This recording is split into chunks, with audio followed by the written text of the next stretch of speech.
Almost fell off of this chair.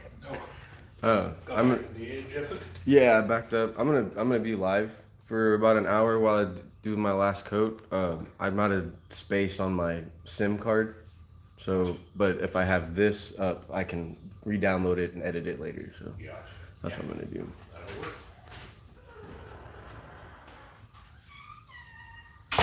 Hello, hi T Queena. Hello Kimberly. Hello G. How do I get the chat to stay up? Is there a way? Is my mic popping now? It was popping yesterday. Every time I talked, it seemed like. Um, Let me know if it's working better now. Sounds good? Okay. Then it must have been the streaming app I was using, which there's really no sense in using if I'm just gonna stream directly to YouTube. I can use a YouTube app, right? So that app basically just gives me the ability to like have the alerts pop up and things like that, and which you don't really need. So I wasn't planning on streaming because I don't get very much done whenever I'm streaming because I'm answering questions and things like that. So what I'm gonna do.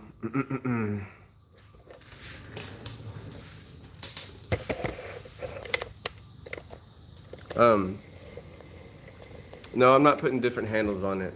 I'm not in a position to go buy handles and hope that they fit and everything where I'm at. It's an hour and a half drive to go anywhere round trip, pretty much, for a store. So I'm gonna put the original hardware back on. So what I'm gonna do, I'm out of space on my phone to record the video, and I broke the little SIM card holder in my phone, so it's just going off of the default storage. So actually, the problem is I can't put my other SIM card back in it. So what I'm gonna do is do this live, and I'm not gonna talk as much because we have to leave tomorrow. I've got to finish this. I probably have about an hour or so before my wife gets home from. She went to go visit a friend, so I could finish this up, and then we're gonna go hang out with her mother and brothers, and probably see some more of her family members before we have to leave tomorrow first thing. So, since I'm out of space, I will use this replay later on to create a video from. That's my solution. So don't mind me if I don't answer and check chat too much. I'm really kind of just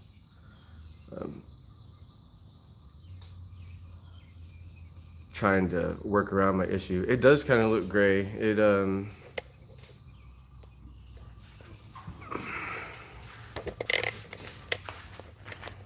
last night whenever I was streaming, people said it was kind of like gunmetal, like a gunmetal color. So you know how it is when you pick out paint colors at the store. You know, it's kind of hard to tell what they're gonna look like.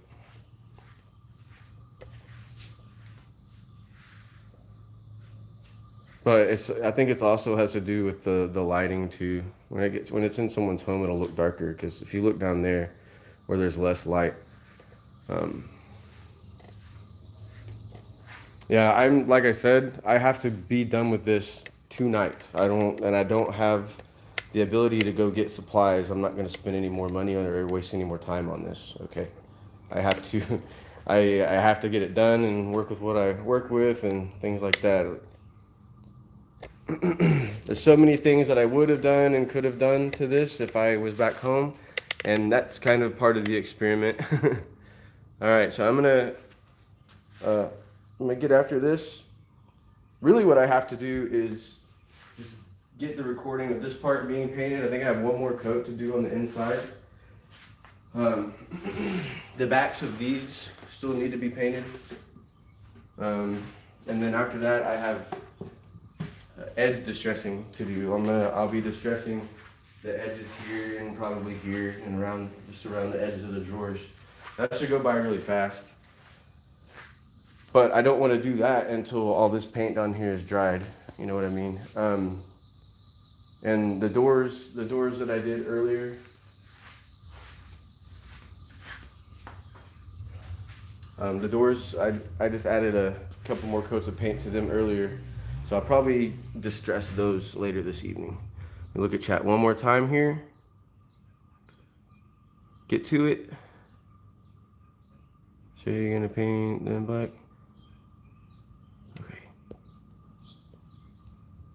Yeah, I think as far as the handles go, like there's a. Show the handles real quick. And I promise I'm getting to work. You know, it's got these older handles that a lot of people aren't a fan of, but I like them. There's other people that like them. A lot of people will switch these out and put cut pulls so it looks more modern. But like I said, there's things that I could do if I was back home and things like all those sorts of things. And whenever I distress it, the wood underneath is kind of gonna have the same type of contrast as those handles, so I think it'll look good. Okay. I wonder if I actually like live streamed and just put the camera in front of wet paint drying, if people would watch. All right.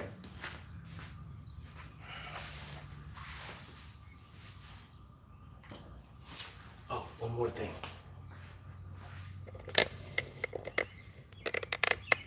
Smokey, say hi. You wave? Smokey, wave.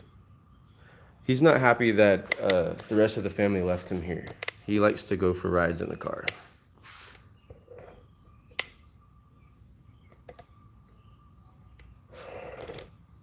Alright, there, it looks good.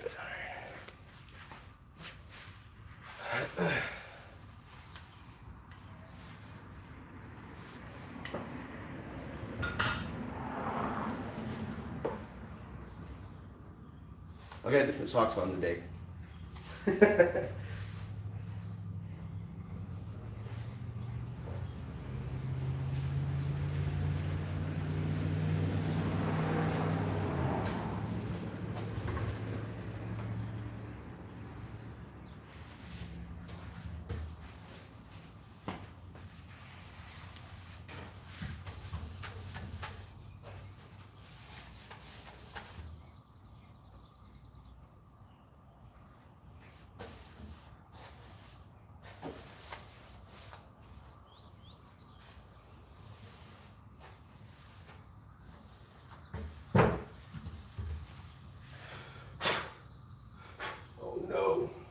Stuff just got all over the place.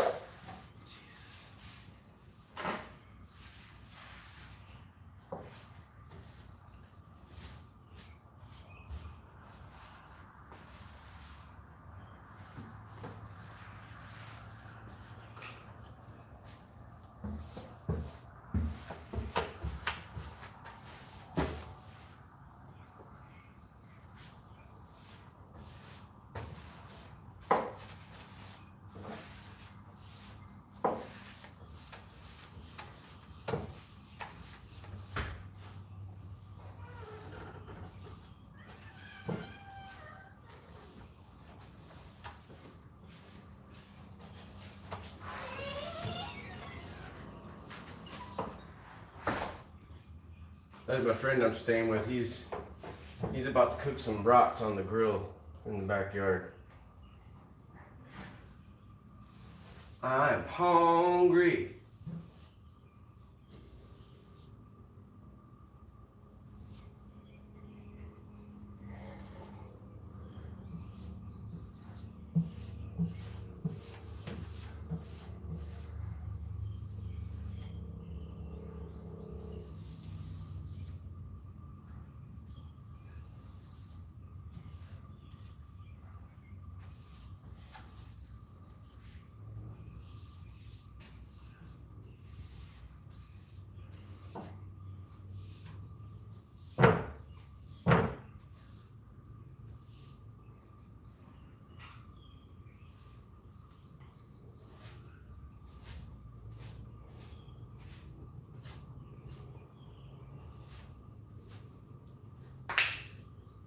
keep bumping this top part up here where the drawer sits in, and it's dropping down pieces of particle board. So keep having to dust it out.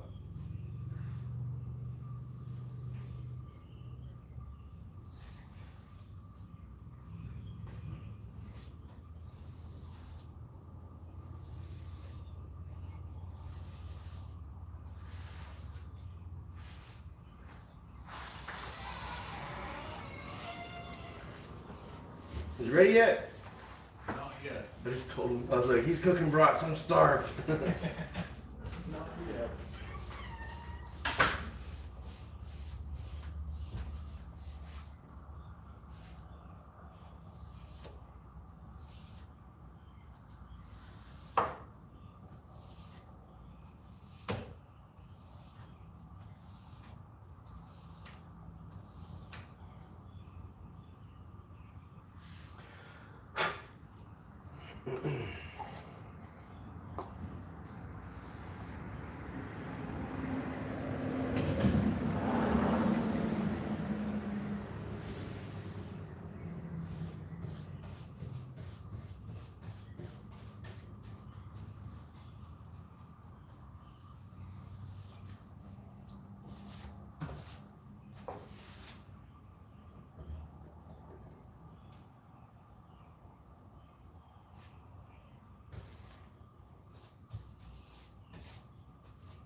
Okie dokie. Now we can like literally sit here and watch some paint dry.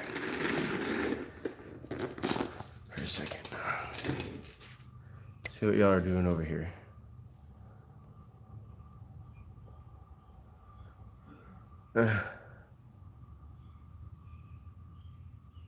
Let me scroll up and see. Alright, it's back when I showed Smokey.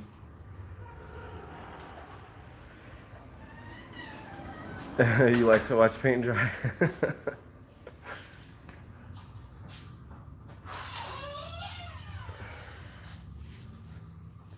Yeah, watercolor is a little bit different.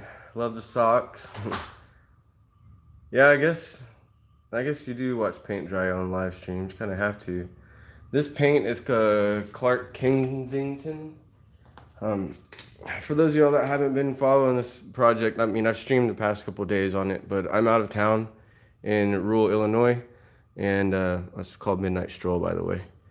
And I normally do my work in Dallas, so I was curious to see what the difference was and like how to getting furniture and the type of products and stuff, and where I have to, if I want to go to Lowe's to get Valspar, if I want to go to Lowe's to get Valspar, they shoot, where's the closest Lowe's? I don't even know. I don't even know if they have one. They have like a Menards up here or something like that. That's in Effingham. That's 45 minutes away. There's some other smaller towns that are like 30 minutes away or so, and they have Ace Hardware. Let me turn my camera around. And it's just different products. But yeah, I got that paint. It's worked out. It's worked out all right. I feel like it doesn't cover as well. That's 4 coats. So I guess that's all right.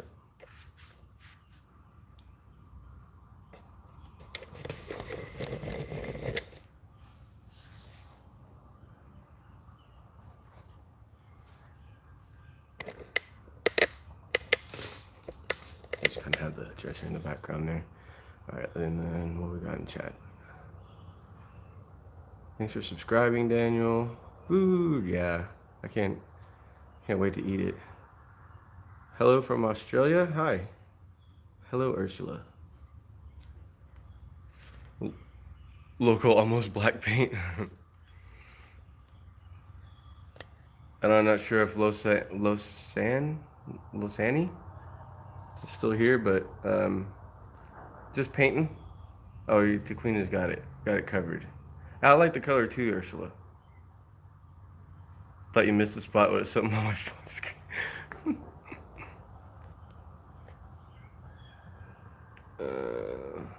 Yeah, not chatting much. Yeah, the hardware is like is bronze. So I have a gold tone to it. And I'm not painting the hardware, updating it or anything like that, because I've got to get done with this tonight. We're leaving first thing tomorrow morning, and I'm not gonna try and drive around and find the paint I need to redo the handles or get new handles.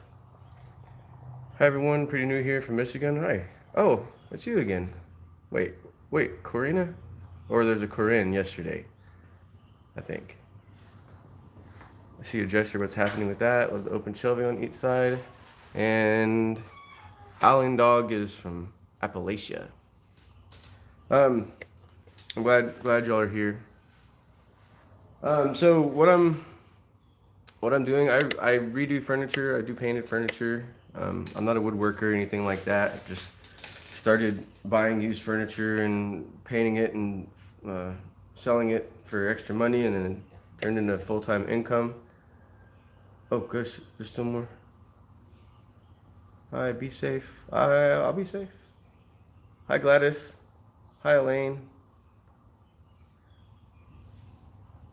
Oh, okay, not from yesterday. Yeah, the other one was Corinne. It's spelled the same way as yours, except the A was an E. So but yeah, so I'm from Dallas. We come up to rural Illinois every year to visit my wife's family, and I do a whole lot of fishing and stuff like that to relax.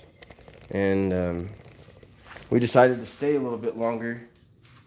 And so the vacation was over, so my wife had to get back to work. She does the work from home thing. She's kind of been doing it since before it was all the rage. So I mean, I was kind of fished out. I've fished almost every day I was up here, and ate what I caught like at the lake after I caught it about 4 times, and just I'm full up on that experience, and figured if my wife was working, then I could do this and do a video. But then I decided to stream yesterday, and the things don't get done as fast. So today I was like, oh my gosh, I'm gonna have to get this done real quick.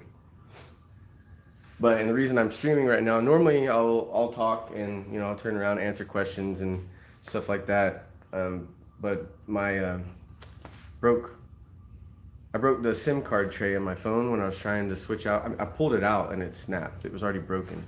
So I can't get my SIM card in there, and I can't get my SD card in there to switch it out because my phone is full, and I've deleted everything that I want to delete. And so I was like, well, if I just go live, then I can use this footage. I can download this and cut it up and not have to worry about the storage issue. But I have to make sure that I don't get too chit-chatty and stuff too. I'll probably be on for about an hour and maybe an hour and a half. My wife will be coming back sometime soon. I'm sure she'll let me know if she's not already in the chat.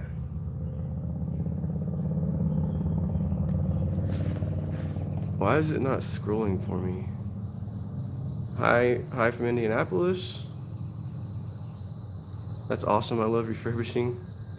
Time for steak.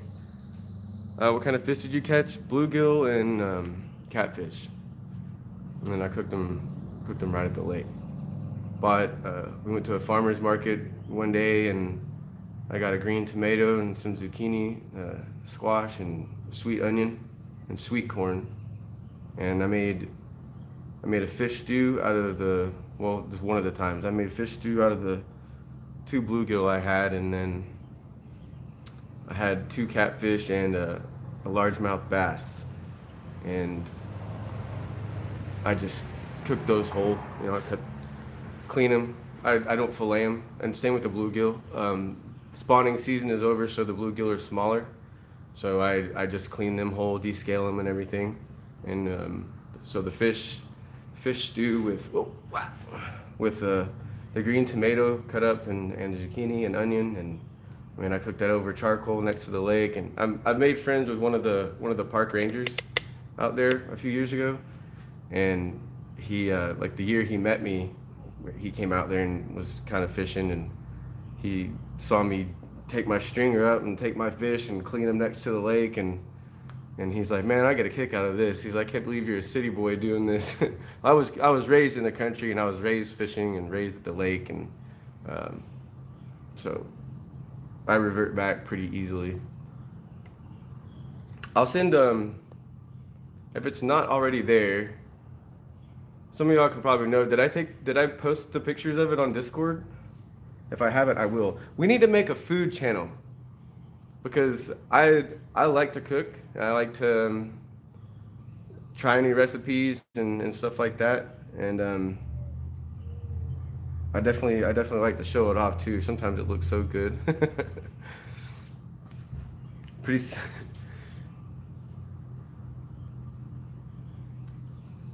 Nadine wants steak and pork chops and everything.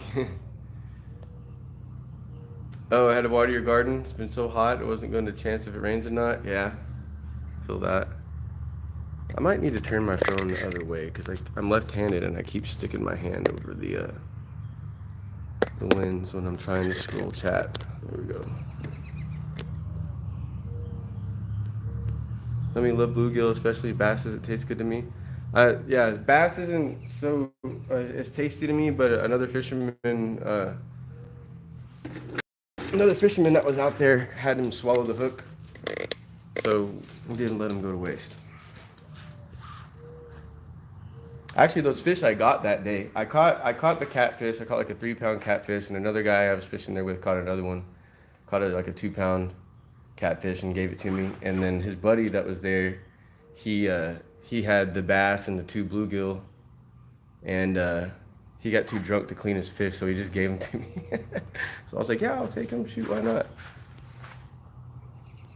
Yeah, fresh fish and produce.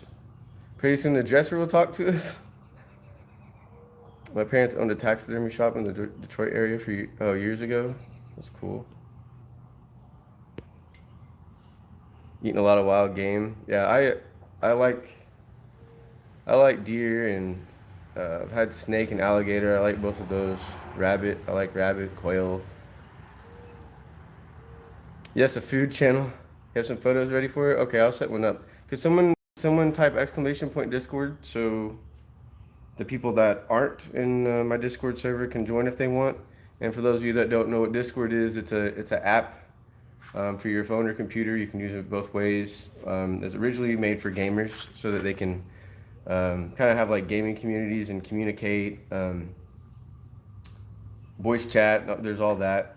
So the chat channels are broken down by categories. There's a general channel. There's questions channel where you can ask questions about, maybe you're painting some furniture, blah, blah, blah, blah, before and after, so you can share your furniture that you've done. We have a pets channel, so you can share off your birds and cats and dogs, stuff like that. And then the voice channels, we don't really use that much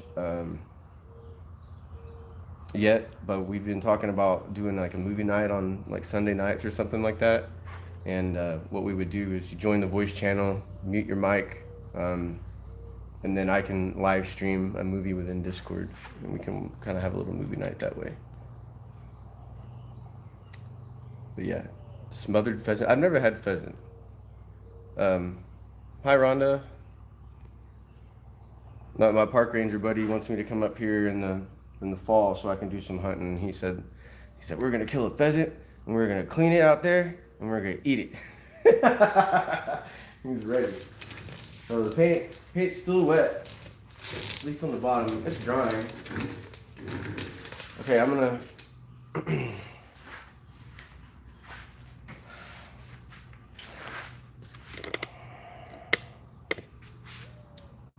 what's the best way to do this?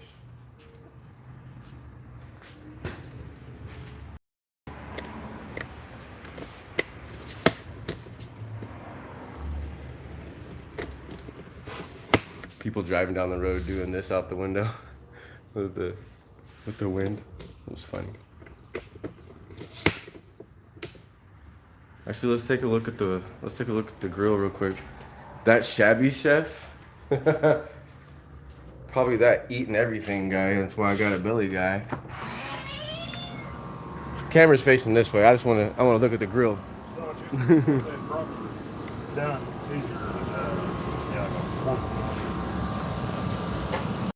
We're swapping now. We got some brats. I was telling them about the fish I caught at the lake, and now we're all talking about food. Gotcha. What is that? Pork chops? Pork loin. Oh, look, who said pork chops? You were right. Someone said time for some steak or pork chops, and sure enough.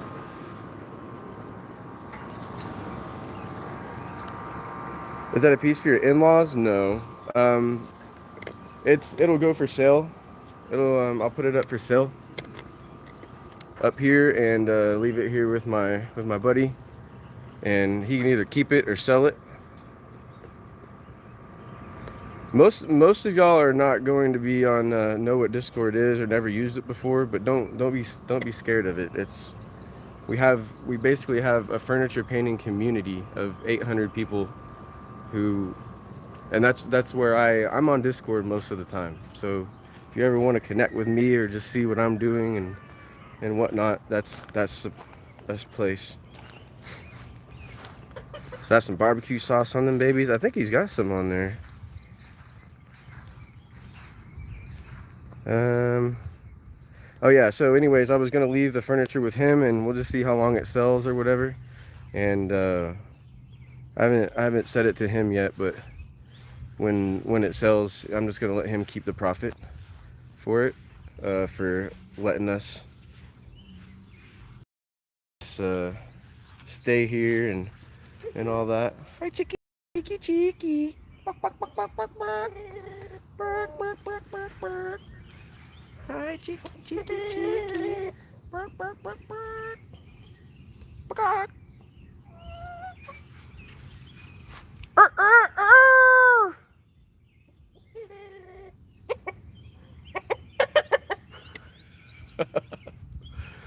That's a good watchdog, that rooster. You see that chicken? My dog's never seen a chicken before. What is it? Let me see him. Come here. How are they? Come here. Come here. He's he's not interested in him. He just wants to be with me. All right, let me get back to work. I'll have to check Discord out if it's furniture painting people. Yeah, it's just when you download it, if you download it on your phone, disable the notifications, because by default, every time the message is sent, it pings your phone.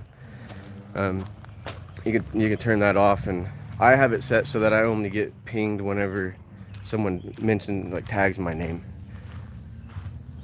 You don't mind if I show them the cabin, do you? No, that's Right. See, I'll show you the, I guess it's a she shed, technically. This is where we stay.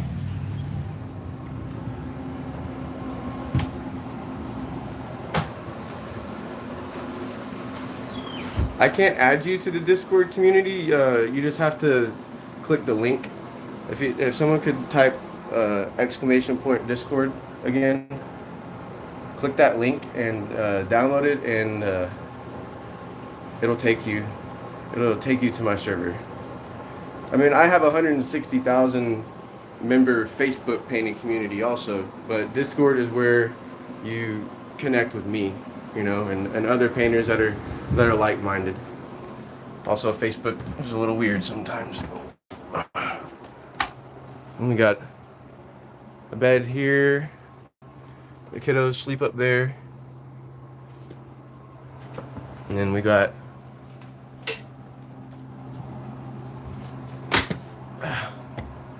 bathroom. It's kind of an emergency bathroom. It's hooked up to a small septic tank. So we got like 4 or 5 flushes, and my friend Eddie, he's the one that takes care of all that. So that's why I said if the piece sells, he can have the money for it. I'll make the money off of YouTube. We also come up here in right at the beginning of right before 4th of July, and we stop in Missouri and get about $400 or $500 worth of fireworks, and it's gotten to where the neighbors have started taking up donations to give to us when we come, because they enjoy the show. And so when we come up, it's like $200 or $250, and when he tries to give it to us, we just turn around and give it to him. And then with that money, he's started to build out this porch here. This didn't used to be there, or this addition that he's working on, that wasn't there until last year. We gave him the money, and he turned around and came back. We came back home, and he was laying brick. And then this year he extended it. Actually, no, he extended that last year, but didn't get to brick it. And then this year he added this with the campfire ring. The campfire is usually just in the grass, and then out there I'll light off fireworks, and then all the neighbors that are around here are able to see them. So we got a pretty sweet little deal going on. He's a really nice guy. Yeah, she said so bad. You just saw the link? Yeah. You can type !Discord if anybody ever asks about it, and it'll pop up. Mosquito just bit me. Yeah, no wonder you stay longer. Let me check chat. In all seriousness, I enjoy your videos. I'm feeling inspired from you, so thank you. I'm glad you enjoy them, and I'm glad it inspires you, and maybe it'll motivate you to do some of your own pieces or anything else.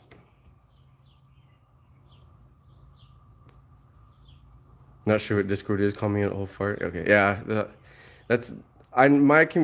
my viewers are mostly older and mostly ladies, and Discord is for gamers, or it was originally created for gamers. So I don't guess there's too many older women that play video games.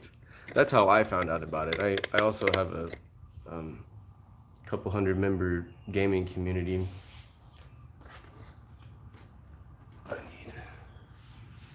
But it's starting to be used by video creators. YouTubers use it, people, Twitch streamers and things like that. So and I also saw that it was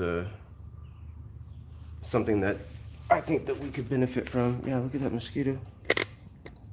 Where's it at? It's already getting a welt.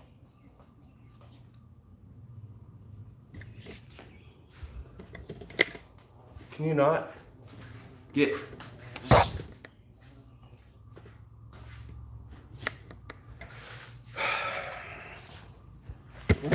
attacked by insects?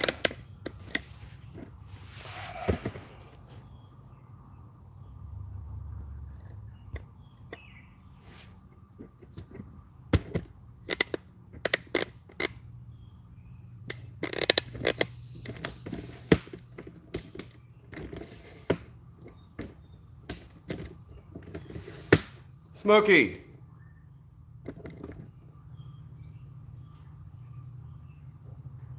What are you doing? Oh, he probably found out that food is cooking, and now that's gonna be his thing.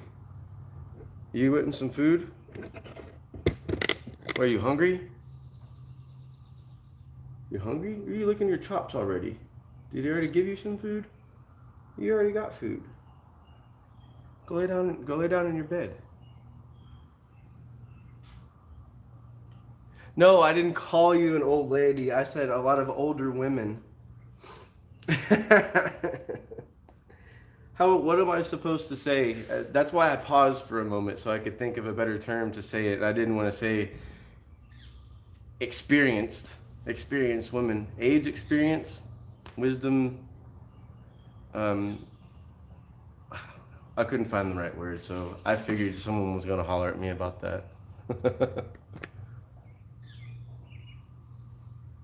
You bit your cheek to the car. That's not good. Yeah, the mosquitoes here are nuts. The neighbors redo his place, so there's water everywhere and all that.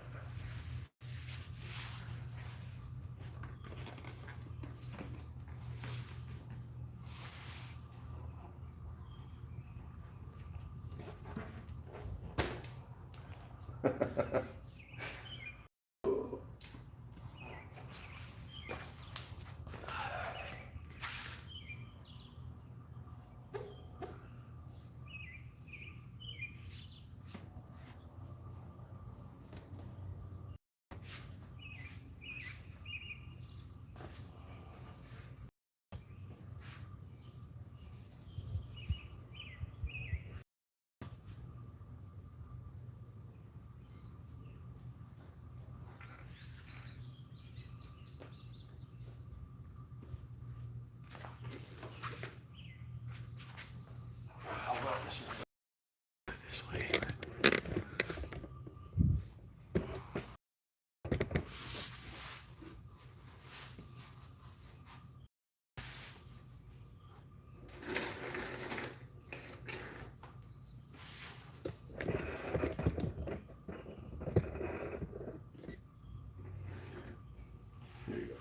I don't even really need to get this footage. I'm not going to show people.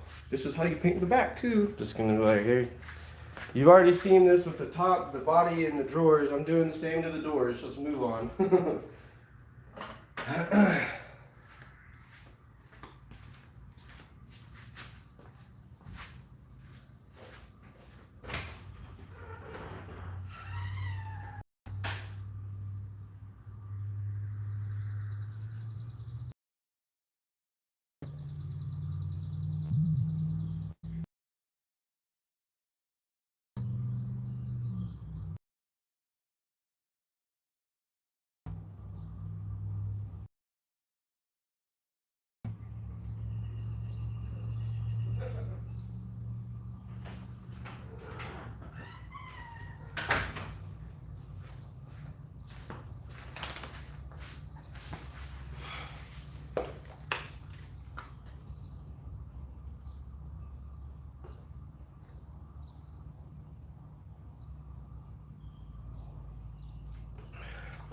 You want that chicken?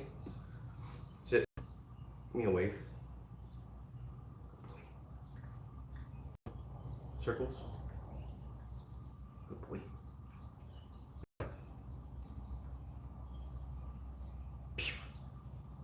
Boy. Usually we can get him to ring a bell. There, wanna ring the bell? I'm ringing this bell. Ring it. Good boy. Alright. Quit showing off, Smokey. That's it. I don't got nothing else for you. Look at my brush.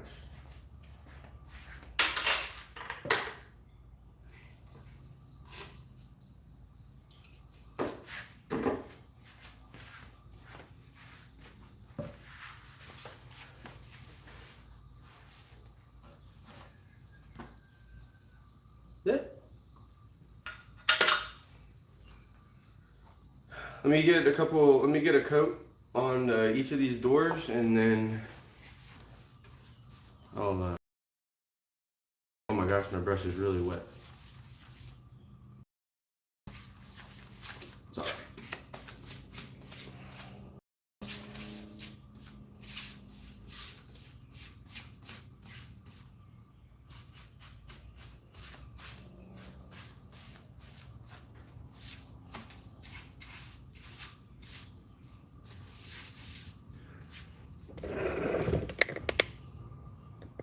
Look, it's Smokey, but when he gets old. Big. My friend has a dog that looks like a big version of Smokey.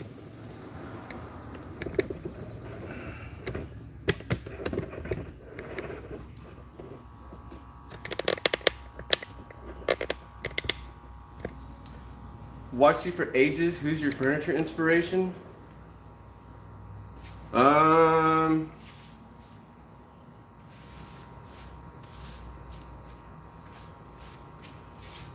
So when I started doing furniture, was it 9 years ago?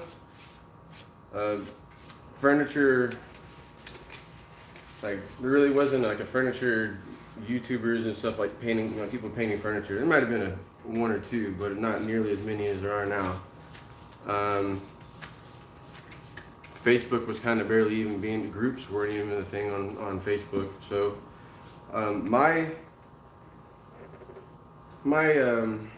when I first started painting furniture, the only people I really saw, like only other painted furniture I ever really saw was on Craigslist, like whenever I was looking for furniture. And there was a lady that was near me that seemed like she did pretty good work, and so I basically just looked at her stuff on Craigslist whenever I saw it, and you know, said I like this, I'd like to try doing something like that. And to be honest, there came a point where she had a Facebook page too. I would look at her Facebook page here and there, but it eventually got to a point where I already kind of had my own style and everything, and I didn't her style or anything. I just kind of gave me ideas with color schemes to use, and you know, learned about glazing and different types of distressing. That's really wet. Whatever. Well, it got to a point eventually where I just had my own style, and I quit looking at her stuff, and I don't even know if she does furniture anymore.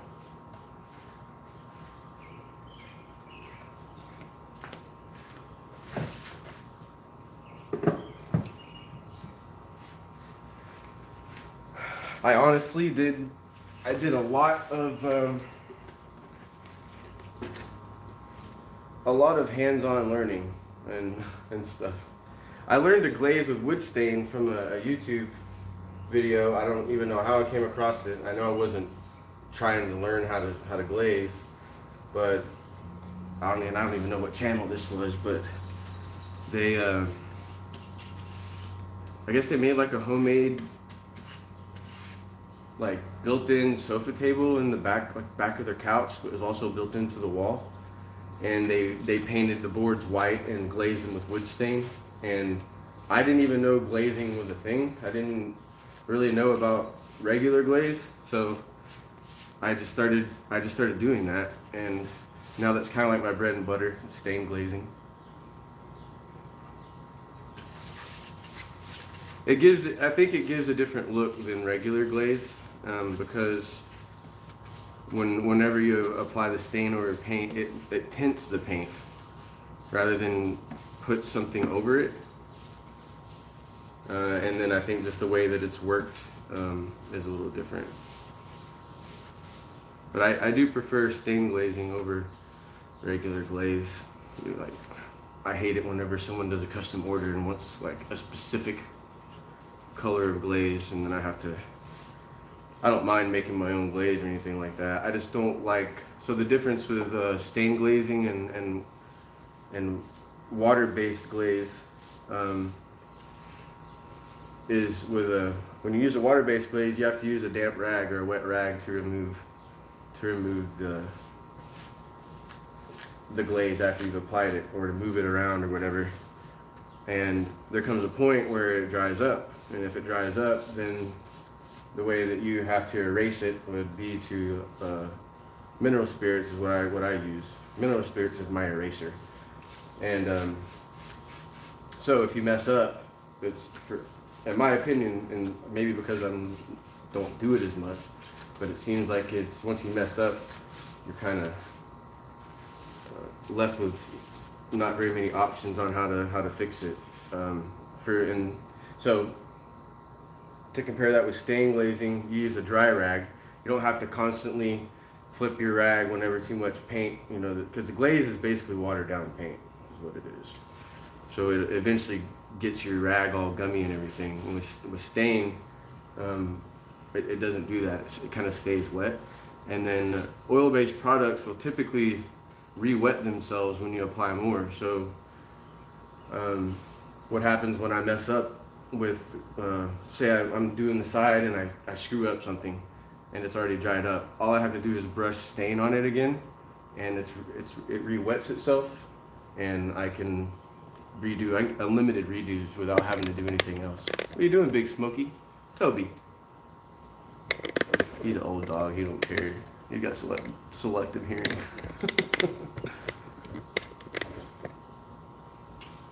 But yeah, that's...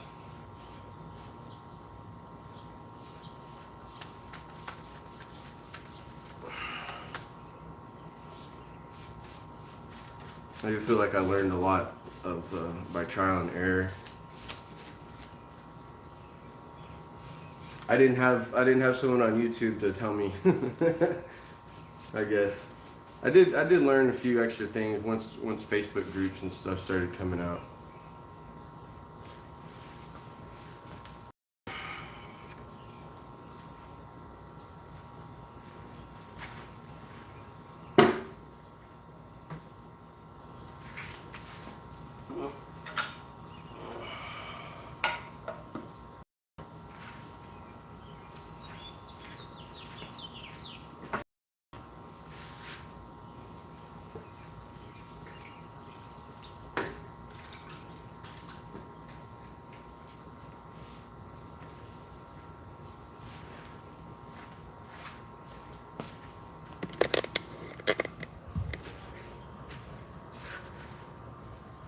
My footwear sexy. You like them, Rock?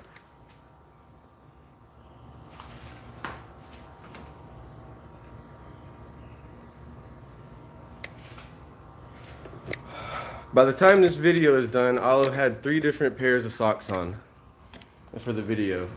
People are gonna roast me. Hi, Sab. I haven't really been looking at chat because I'm trying to finish up. I got another hour or so before. Oh, I'm going the wrong way. Before I've got to leave and spend time with family members before we leave tomorrow morning, and I assume we'll be leaving pretty early. It usually ends up being about a 12-hour ordeal. Here, I'll put y'all right here. I'll be right back. Smokey, where'd you go? Smokers.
All right, what y'all doing out here?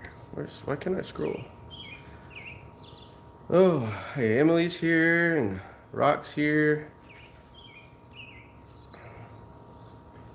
Sabrina's here. A username is here. Let me scroll up. Grandpa Smokey, gotta run. She's probably already gone. What's...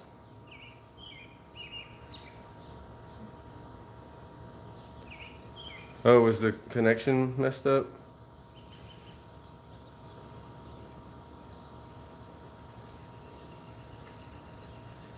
I have my mobile hotspot in my pocket, and sometimes it doesn't like that. But yeah, sometimes wherever I walk, it messes up.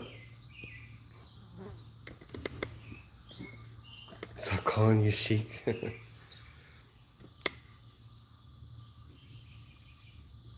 Would y'all like a bite?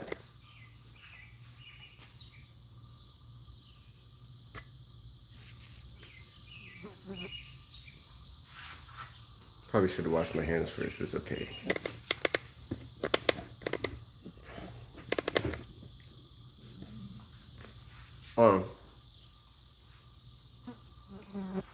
It's fuzzy for a bit.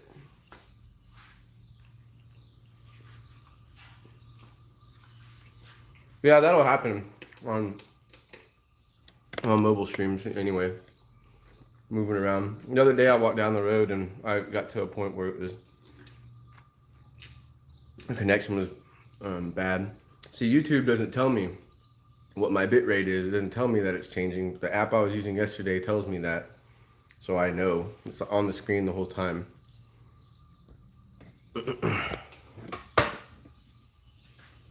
want to sit down.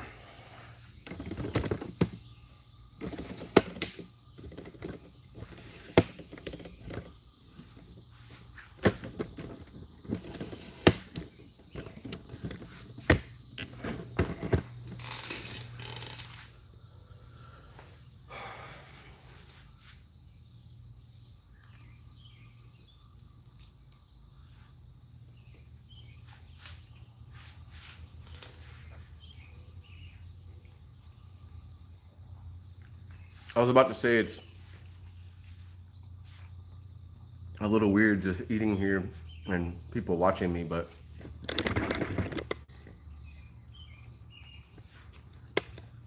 he's also looking.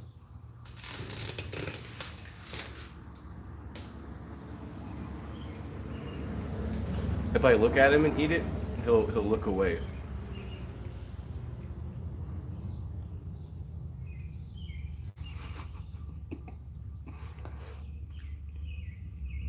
What are you doing?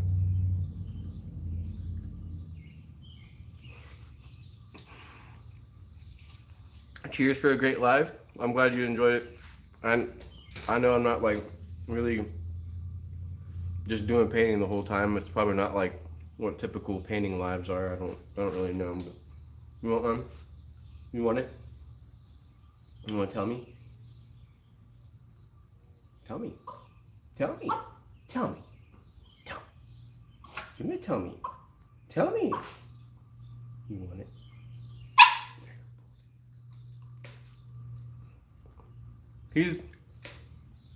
He's a super smart dog. Took us to a restaurant live. You're not food shy. Yeah, that was a little different though. That was like, you know, when the pandemic and everything is kind of, more people were staying home and everything, and so I was already going out and about finding furniture, and people were saying stuff like, oh, it's nice to be able to get out, like we can't, especially y'all in the UK, y'all weren't able to really get out at all. And so I felt like I watch a lot of IRL streamers, real, you know, people that just go out and about and do things and go eat and stuff like that, and there's a lot of other people that said similar stuff, so I knew y'all might enjoy it. I used to do furniture with my dad, like age 10, so many years. Wow.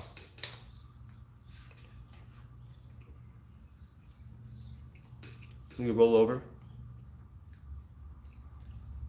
Not a circle, a roll over. Roll over. Roll over. Roll over. That's this. You're nutty.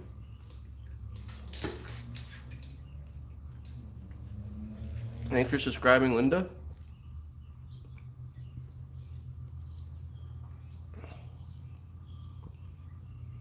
Rotisserie chicken. Sounds good. I went to a burger. Well, it was like a brewery. It had like a restaurant in it and everything. In Effingham, Illinois. It was called the Effing Brew Company. And they had like a bunch of like gourmet burgers, and I got a peanut butter and jelly sandwich burger, or I guess a peanut butter and jelly burger. And it had raspberry jam on top, and it was a half-pound burger patty. Gosh, it was really good, but it was just too sweet. Yeah, I like refinishing stuff too. Oh yeah, let me show you how obedient he is. You want this? Stay.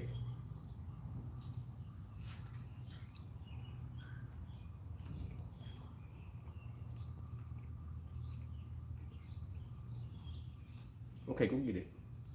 Go get it.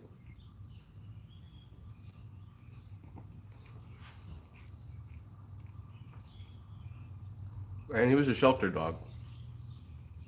We got him from a shelter. We went.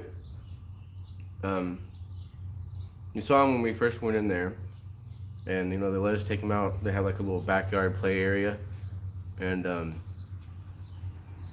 or I guess like a meeting area where you can kind of get to know the dogs. And he was sweet and just wanted to be pet and wanted to sit in our laps. He's a cuddle boy. You're brave, PB&J burger. Not good for the irritable bowel syndrome, probably.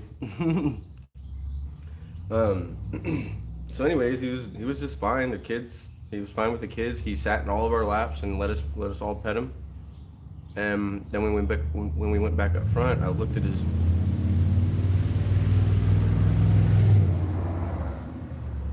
Okay, Kona. I looked at his little flyer that was on the glass, and it said no children. And you know, usually that means, or no children, no pets. I think it said both. So usually that means they're, you know, aggressive towards children or other animals. And I went up to the front desk and I said, why?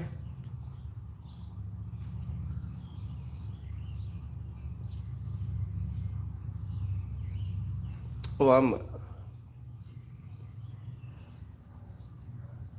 oh, you're gonna finish the shed to finish off some pieces? All right, cool. Um,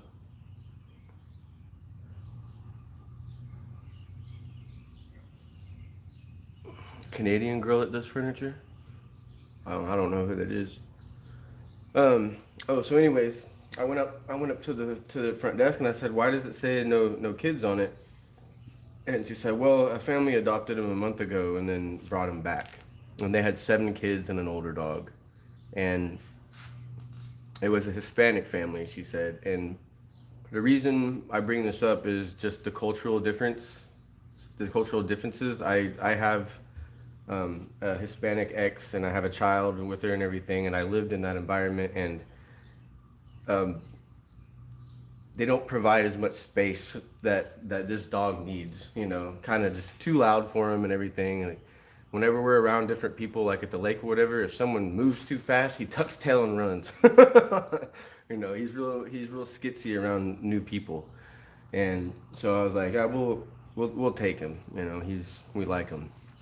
So, and when we got home, he didn't want nothing to do with me.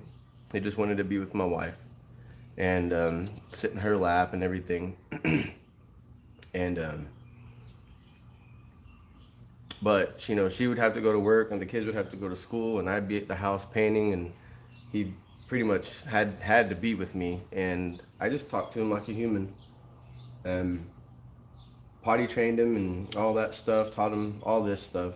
My wife taught him how to ring the bell. Well, he's smart and he's still learning stuff. You gonna ring the bell? Ring it. Ring it. Okay. So now we've started hanging the bell from the doorknob on the back door, and one day he actually went over there and just rang the bell to let us know that he needed to go outside. But we give him treats whenever he does the ring the bell thing. So sometimes we'll give him a treat and he'll just sit there and stare at us, and if we don't acknowledge him, he'll go over and ring the bell and turn around like, hey, I want a treat. He's pretty smart. Pretty smart dog.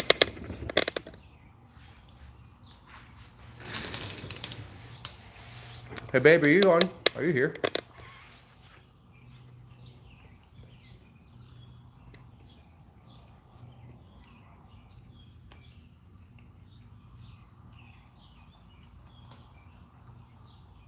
I'll save a little meaty morsel for Smokey.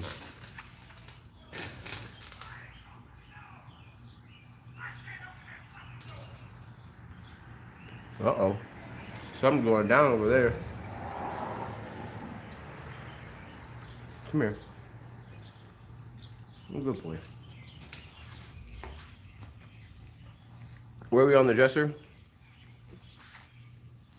Oh yeah, I forgot you're out of town. I just painted the last coat on the inside when I first started the stream. And of course all the drawers are done. I just have to paint the back of these doors. I did my first coat and let it dry, and then my friend cooked brats and pork chops on the grill. In fact,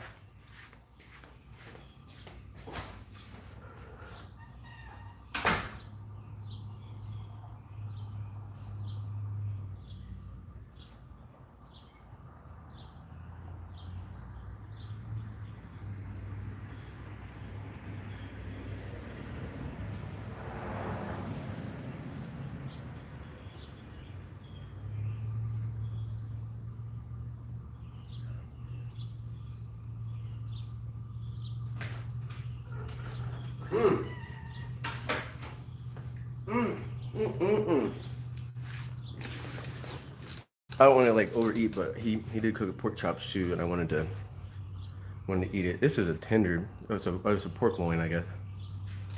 That's probably why. But yeah, I'm gonna do a little bit of distressing, Sabrina. Very nice looking. Taught my boxer to ring a bell. Finish was good. Yeah, it came out pretty good. It's not as black as I wanted. It's darker in here. There on the camera, it looks really light. It's kind of like the sky, the blue, like the daylight is bouncing off of it. It's darker in person, but it is more like gunmetal. I was. And Sabrina just got here, and some other y'all probably did too. I wasn't gonna stream, but my phone storage is full, and I broke my SIM card tray when I was trying to take out my SD card. It was already cracked, and so now I can't use my phone. I can't call or anything like that. But I also am down a SIM card, so I ran out of space, deleted what I could. There's stuff on there I don't want to delete, and so I was like, well, if I live stream, I can use the footage from that. Really, I'm not gonna poly it right now. I'm not gonna try and do that this evening. Or my wife's gonna come back soon and take me to go visit family before we leave tomorrow. So once we get back tonight, I'll poly. I had a little bit of an issue today with, so yesterday the humidity was high and everything was taking a long time to dry, which sometimes is nice because it allows your paint to flatten out better and you have more working time. Pardon me. Today I was painting, and it was getting streaky. It was drying up too fast, so I couldn't keep a wet edge. And before I basically did these two doors, and once they dried, I was like, oh man, that's not good. So I had to sand them a little bit, and then added water to my paint, so that I'd have a longer working time, and things got a lot better. So with that being said, the humidity being lower, doing water-based poly over black is kind of difficult because it really shows a lot of mistakes. So I'm gonna wait until this evening to do the poly, and that'll give me time to maybe get some stuff off of my phone. My son has a laptop with him, so I can put it on there when he gets back. And I'll do the poly whenever the humidity is a little bit higher, so I'll have a little bit more working time. I just know it'll be easier to me. Looks like gunmetal on my screen. Maybe my screen brightness is just different. Because people last night were saying a gunmetal thing.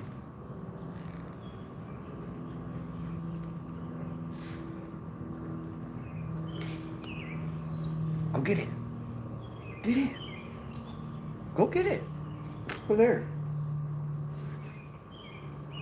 Find it. Find it. Go find it. That's another thing he knows. Come here. Find it. Find it. Go find it. Where is it?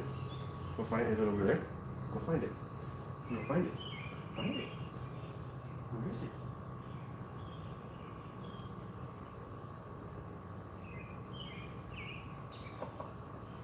Go find it. Where is it?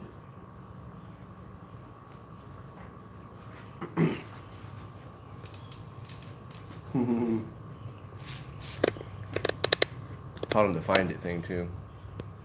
Freaking dog is smart. You would love that bigger workshop? I would too. Got a lot of room in here.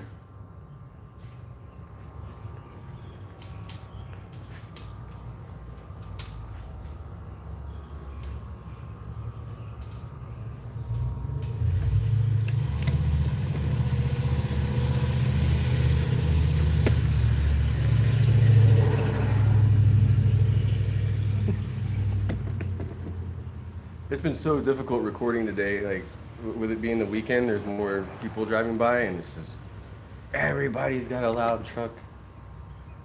All right, I'm gonna. No, I threw it further than. Usually, what I do with the whole find it thing is I'll put something in the house somewhere, and I'll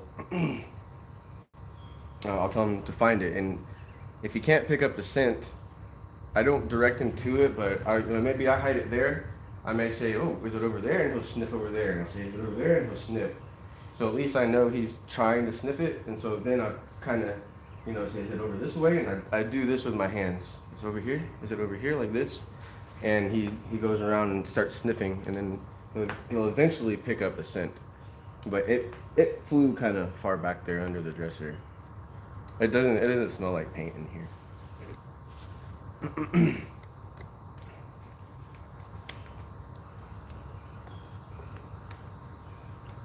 Bye, Corinna. Thanks for joining, and hope to see you another time.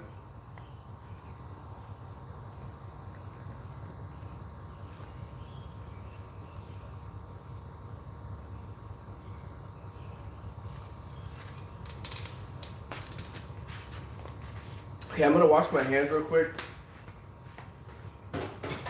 because I don't want to get hot dog grease on my stuff, and then I'm gonna do another coat on the back of the doors. What are you doing, Toby?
That's it. I don't have anything else. There's no more food. Look, I got nothing. I got nothing. Yeah, I got nothing.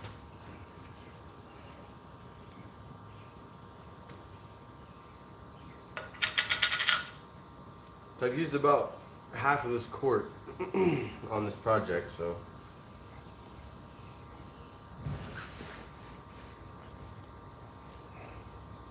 Use a little bit more extra paint when you have to paint the insides of something in the front and back.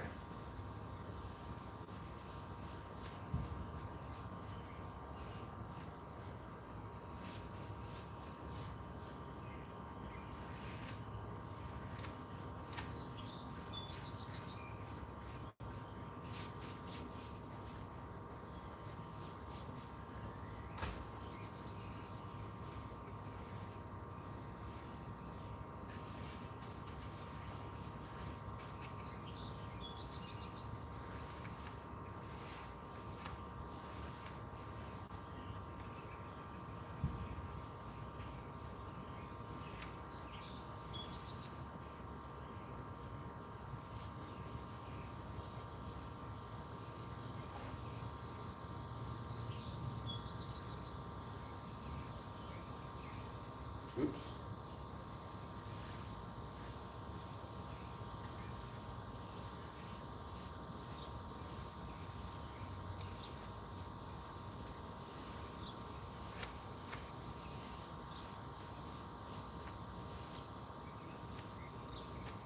Shoot, fly, don't bother me.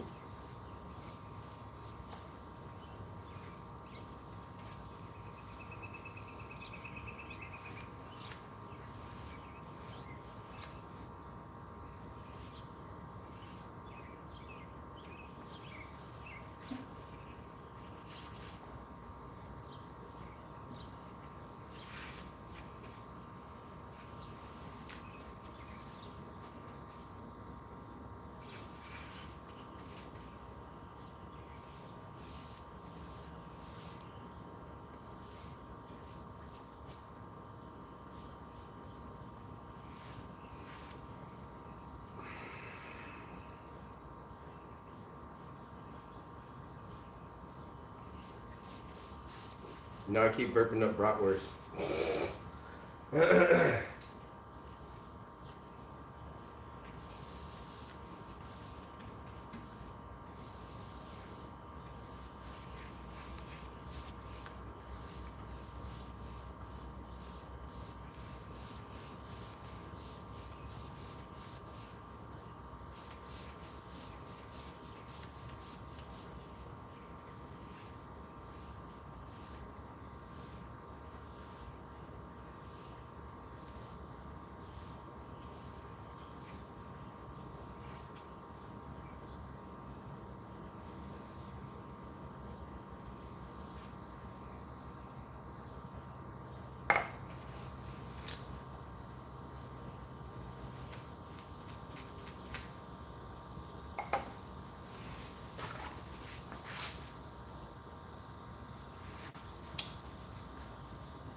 Man, the paint's holding up pretty good. It's durable enough that I can lay it on a rag and not. This one, my paintbrush was too wet on the first coat. But yeah, it's not coming off or anything.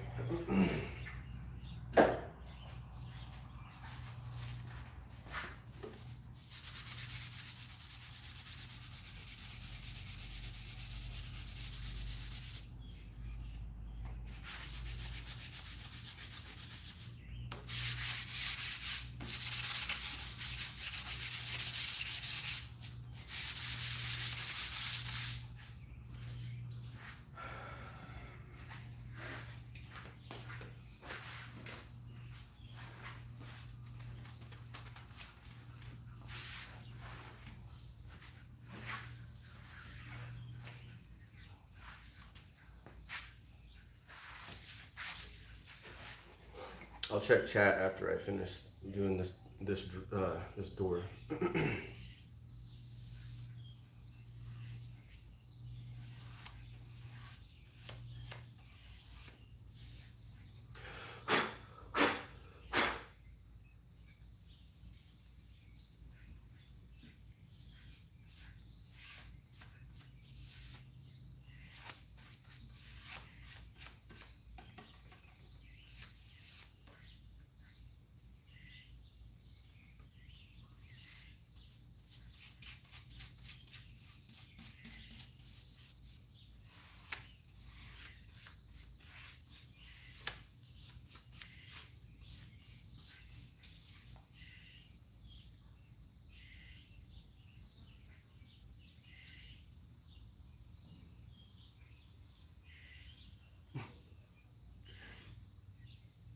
Was that my wife that said something about my socks? I can't really read it. It's kind of far away.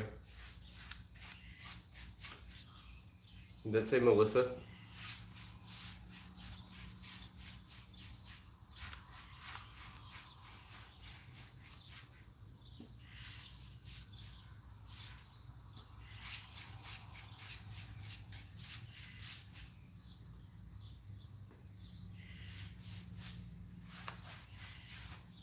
Oh, was that a different Melissa? Oh, Melinda. Oh, okay. I can see it in caps. That worked. I can see it in caps. I can barely read what y'all are typing, but your names are gray, so I can't really see them, but I can see in caps better.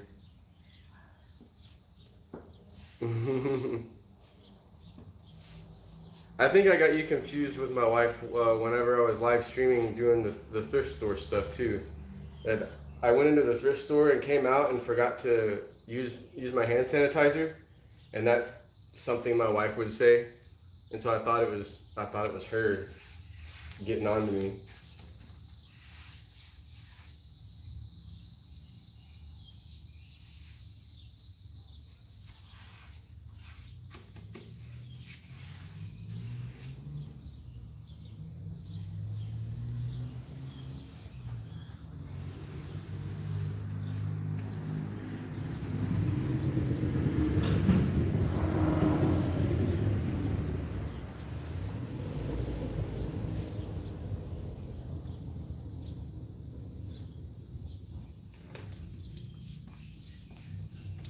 Here in a minute, I'll move the camera, so if anybody's new and has just joined, you can see the full project over there.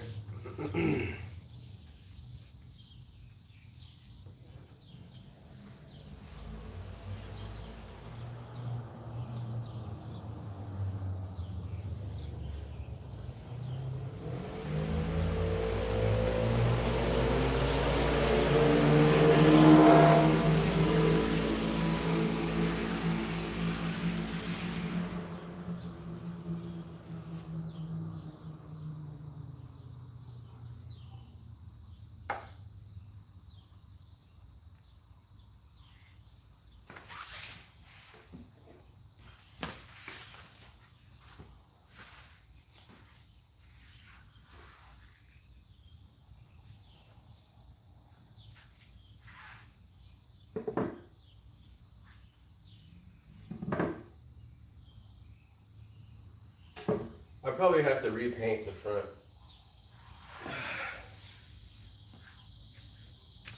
I'm setting it on the front while the back dries. Paint the floor.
Yeah, there's the dresser.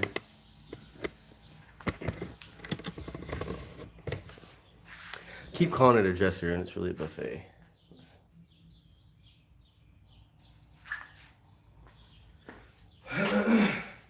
The next thing I need to do is really just dress it.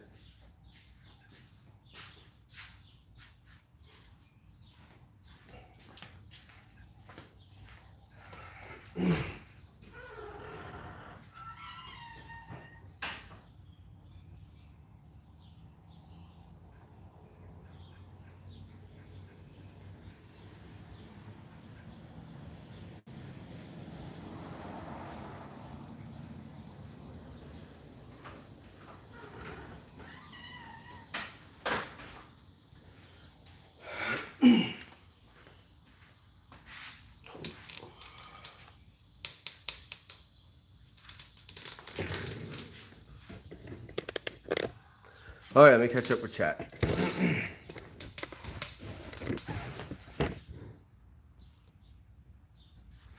Was that a lawnmower? It was a side by side, like an ATV, but one that like 4 people can sit in. Let's see. Scroll up, scroll up, scroll up.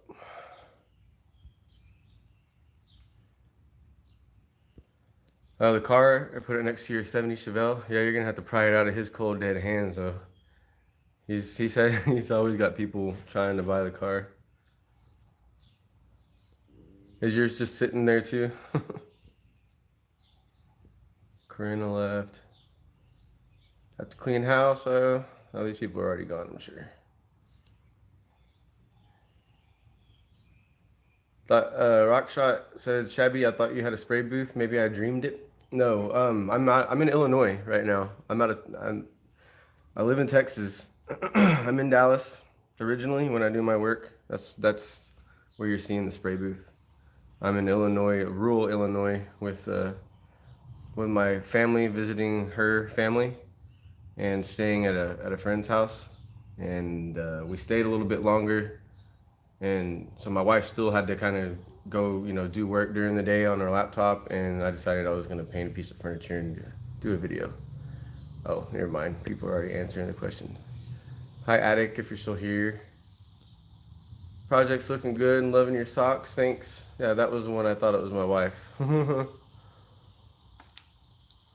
Nothing can stop him. Yeah, I'm on vacation up here, and I've been wanting to do this for like 3 years, so. Just as beautiful, so peaceful and relaxing.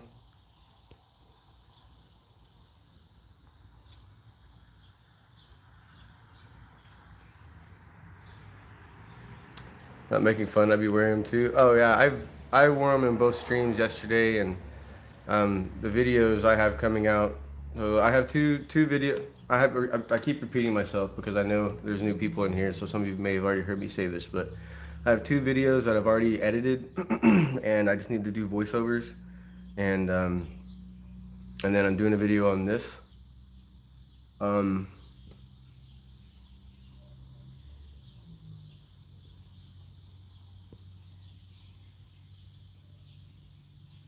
What's going on?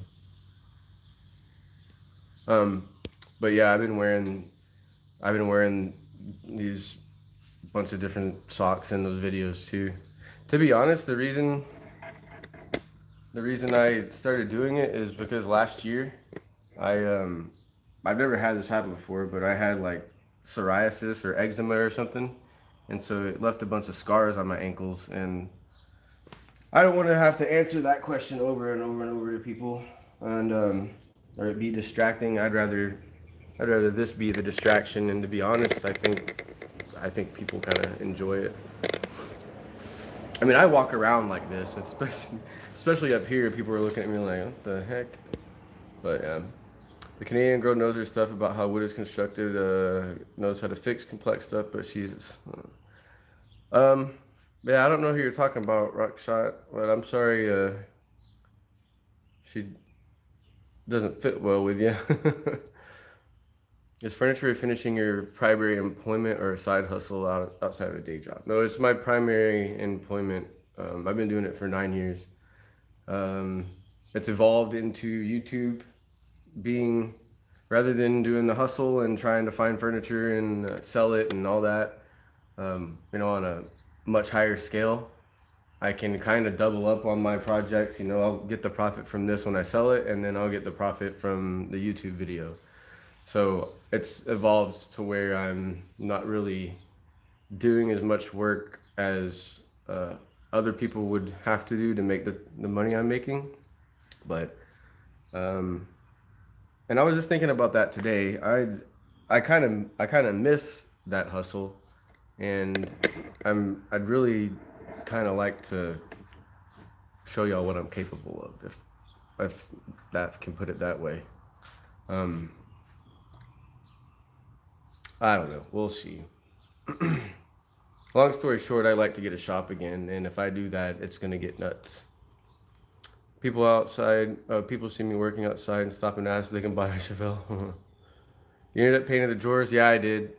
I looked at it last night, and it didn't look good in my mind with trying to paint the doors black, because with the doors being raw or unpainted, it was just too much brown up front. It didn't look right. So I got tired of trying to think about it rather than doing stuff, and just painted them. I said I'm gonna stick to my original plan. We'll paint it black and distress the edges, and I better get out of here. I have to have this done tonight. We're leaving first thing in the morning. What work did you do before furniture refinishing? All sorts of stuff. I had like a lawn mowing. Well, directly before furniture painting. I was doing like all sorts of stuff. All right, see you, Sabrina.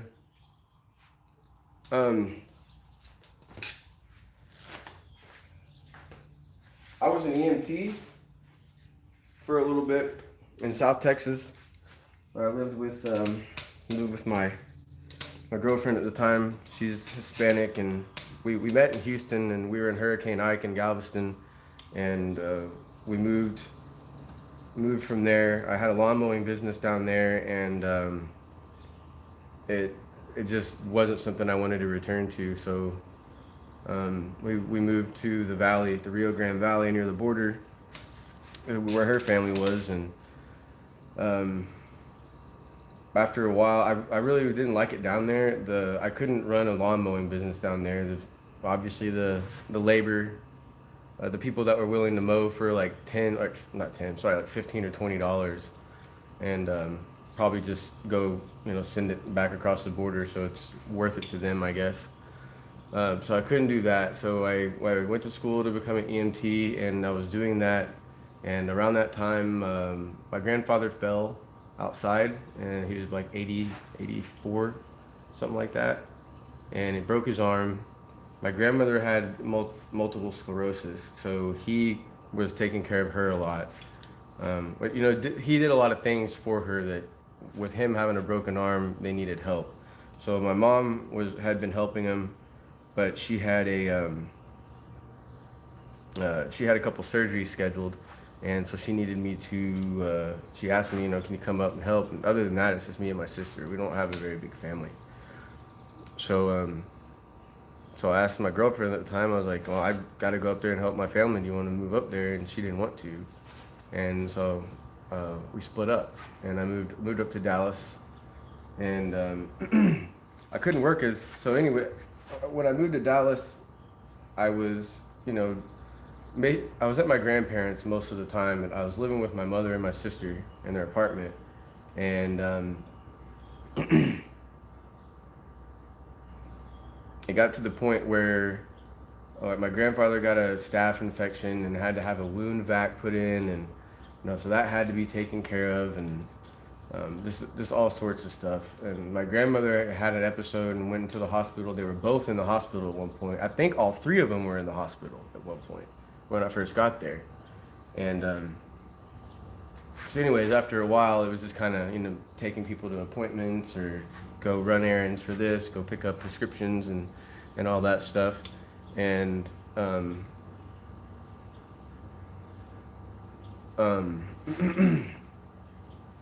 oh, someone asked what handle. It's these type of handles.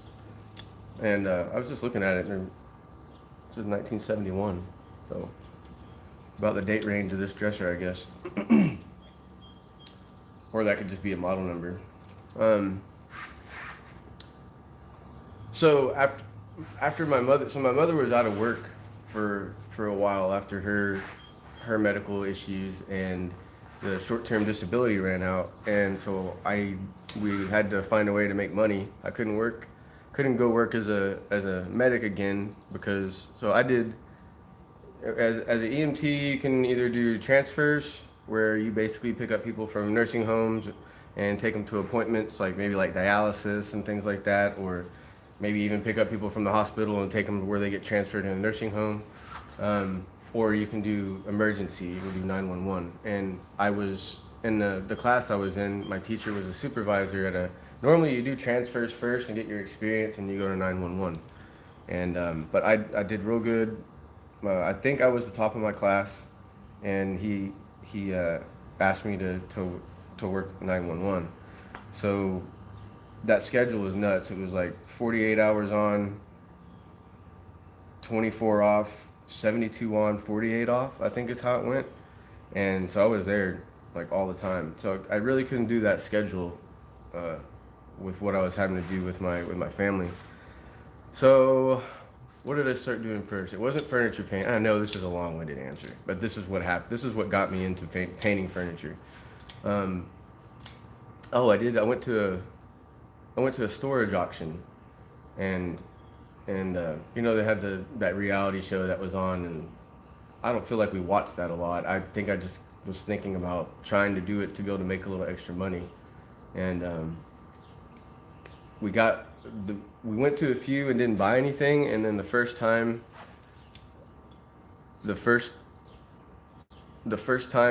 I bought a storage unit, it was like a little 5x5, and I paid there's like a big trash bag in it and a few small boxes, and it was basically just clothes and nothing of value. So it was like a waste of $20.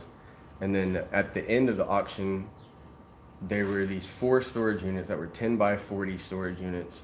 And when he opened up the door, it was just boxes piled up, fallen over, and dusty, and they just looked like trash.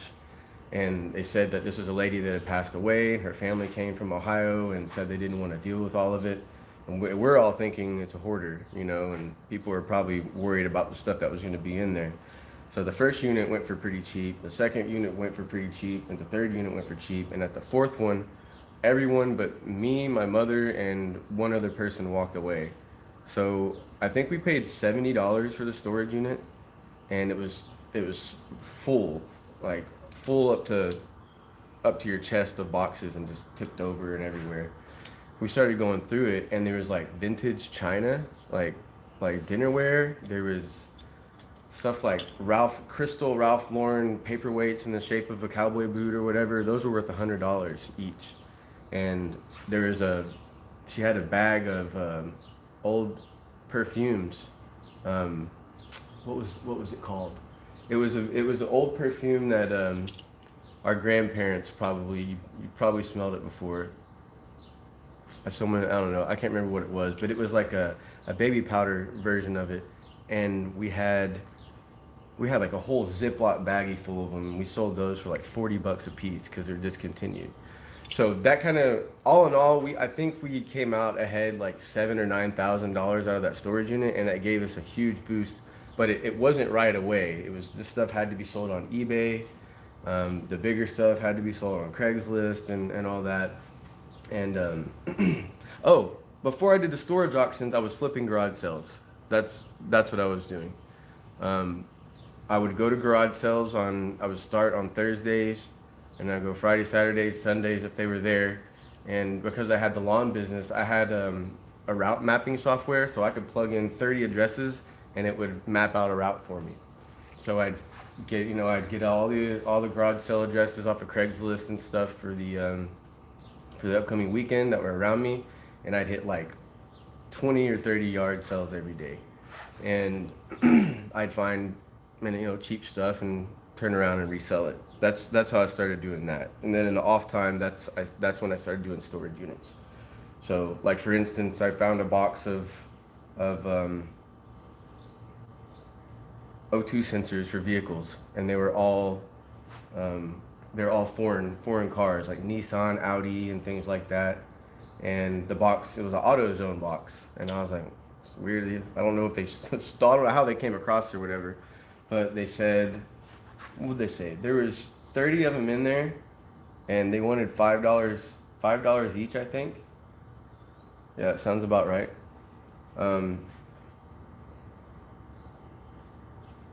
Yeah, I think that was right. And this wasn't like when I first started, but after a little bit later. So I asked my wife. I was like, "Hey, you want to go half?" I didn't have the money to buy the whole box, but I told my wife, I was like, "Hey, do you want to go in on this with me?" And she's like, "I don't know about that." And I was like, "Oh, fine." And I went back over and started digging through the box and looking stuff up, and I was gonna buy the ones that I could, that were the most value. And these things were selling at $70 to $130 on eBay. I think she was just nervous that I wasn't going to be able to sell them. And so the guy that was running the garage sale came up to me and he was like, "Tell you what, $50 and you can have the whole box." And I was like, "Deal." And I made $3,000 off of them over the course of the next 2 or 3 months. So there was things like that. So anyways, and then I was just doing all these little weird things to pay the bills because my mom couldn't work. And right before I did furniture, I was still doing the storage auctions and the garage sale flipping. And then to add more into it, I would go get I'd go to the shoe store, and they had huge boxes like this that all the shoes came in on the trailer, and I'd load them up into the back of my truck and take them to my storage unit, and then put them up on Craigslist for $1 a piece. Boxes that size at Lowe's, like moving boxes, they're a little bit bigger, or not bigger, but a little bit thicker, but you only use them one time. They're 3 times more expensive than these dollar ones I was selling. And eventually what I did is made, I would call them on the day that they got their trucks, because they don't want people saying, can you hold them for me, because people don't show up, right? So I'd call them and say, hey, did you get your truck in? Yes, okay, I'm on my way. And I'd go,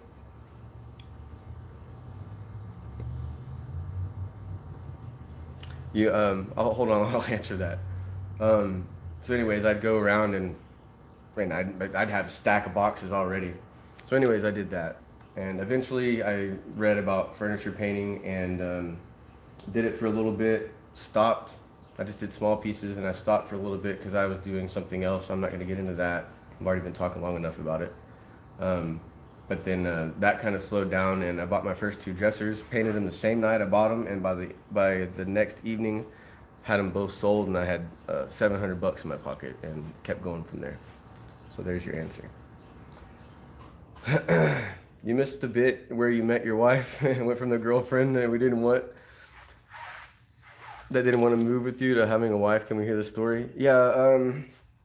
When I that's why I mentioned like the whole deal with the O2 sensors at the garage sale didn't happen right away. I was doing the garage sale flipping before I met her, but I continued to do it. I mean, I still enjoy trying to find stuff every once in a while, but yeah, there was a little difference in there, or a little bit of a time jump. So when I moved up here, when I moved up to Dallas, I wasn't interested in dating. I didn't want to be in a relationship. I wanted to help my family, and I wanted to work and all. I wanted to focus on the things I was doing because they were pretty time consuming. I had to research a lot and learn a lot, and just kind of did it as I went along. And so anyways, one day I decided I wanted to kind of be social, but I didn't want to but well, I don't know what I was trying to say.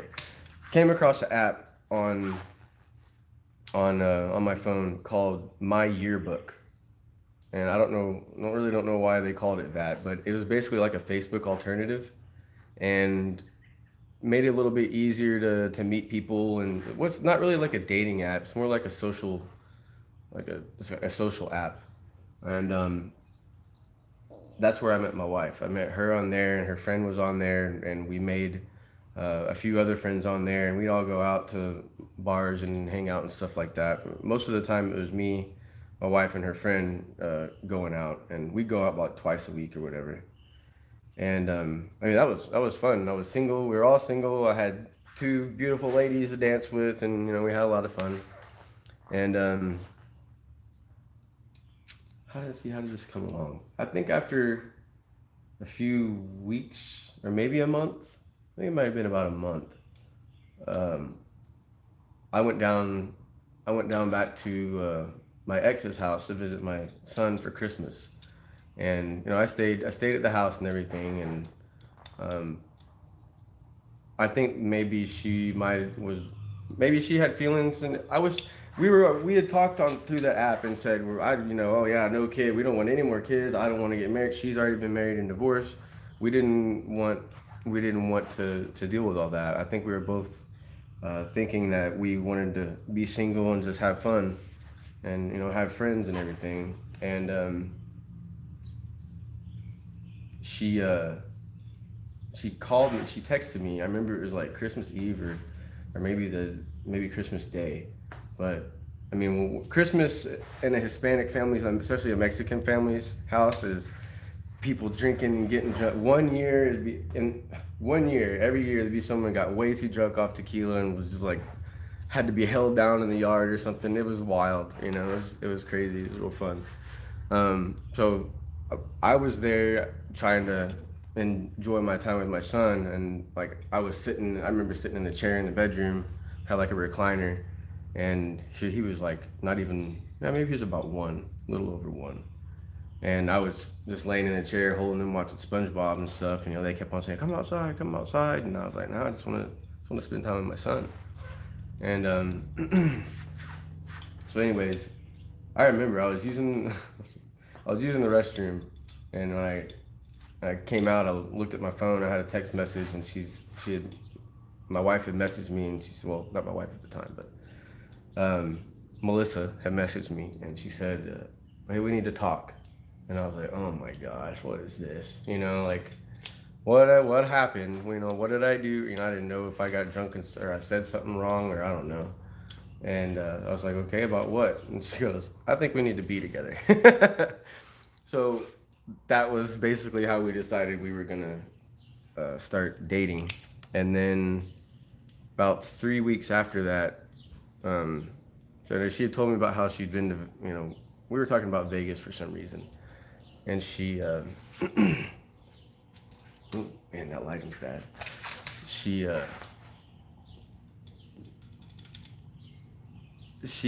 from what I remember, she made it sound like she didn't get to really do as much or kind of the things she wanted to do the last time she went. And so I think it might have been a Thursday or a Friday. I think it was a Friday. I can't really remember, but we were talking about it in the car, and I was like, "Well, you want to go to Vegas?" And she's like, "Now?" And I was like, "Yeah, we'll just go." So my mother works for American Airlines, so we can get on her flight list, and I think the round trip flight was like 150 total for both of us. And then we just stayed in a cheap hotel room, just a little bit off of the strip. So we just, you know, short bus ride to the strip, and just wanted to go out there and have fun. And I remember we were on that app talking to our friends, like, we're going to Vegas. And they're like, oh, don't come back married, you know. And we specifically said, like I mentioned earlier, we're not interested in getting married. That wasn't even on our mind. I don't even think it was on our mind until someone said it on that app. And we were like, oh, ho, ho, ha, ha. And then, sure enough, we tried to get married. It was like 4 o'clock in the morning. I don't know how the heck we even started talking about it. But I remember we were standing, we'd already been out and about all night, and we were super drunk. And I remember we were standing in the MGM Grand, like in the entry area, and we were sitting in there on our phones trying to find wedding chapels where you could get married. And so we found one that was a drive-through wedding chapel, and we took a freaking cab and went to that drive-through and tried to get married in the back of that cab. And they were like, well, do you have your marriage license? And we were like, no, like, you know what? We didn't know you had to do that. So apparently it's not like the movies. You don't just go get married on a whim and everything, or at least not as much as a whim. So the courthouse wasn't open until 7 or 8 o'clock in the morning, so we really couldn't do anything. So that kind of killed the whole deal. And we went back to our hotel, and I remember we were laying in bed, and we were talking about it and everything. And she goes, you know, you didn't even ask me if I would marry you. And and I was like, will you marry me? And she said yes. And so I mean, I don't know. For some reason, I guess we decided that we were enjoying each other so much, and maybe we were both kind of in the same situation like our previous relationships, to where we felt like we would get along. And so anyways, the next morning, about 7 or 8 o'clock, we went up to the courthouse. We were the only sober people there. We'd sobered up by then. Everybody smelled like alcohol. And, you know, we got our marriage license, and then we went out. When we went outside, there's people with limousines. They're just trying to hustle, you know. Say, hey, we have a limo. We can take you to this chapel. They'll get you married, and you get the limousine back to your hotel. So we went into the little chapel, and we weren't interested in doing the whole dress up, actually go in the chapel type thing. We went to the guy's office, and he told us a story about him and his wife doing something similar 40 years ago, and they're still together, and kind of like a little motivational speech, I guess. And then we said our I do's. Actually, we didn't even say I do. We said yes, because he asked us. The way he said it, it wasn't like an I do response. It was like yes. So we said yes, and went back to the hotel, and sure enough, there we were married. Came back married, and it was It's been good. You know, of course, getting married to someone that fast, there's issues that come up. You know, personalities and things you have to get used to. But we stuck it out, and it's gonna be 10 years in January. I'm not gonna get any work done. Y'all are just asking about the long answers. Let me scroll up. um, what hardware you put? Oh, I showed you that already.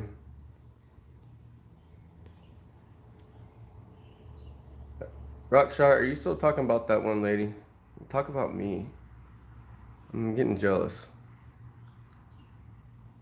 I have a big family. Was the only one that would help my mother. Oh, I'm a good egg.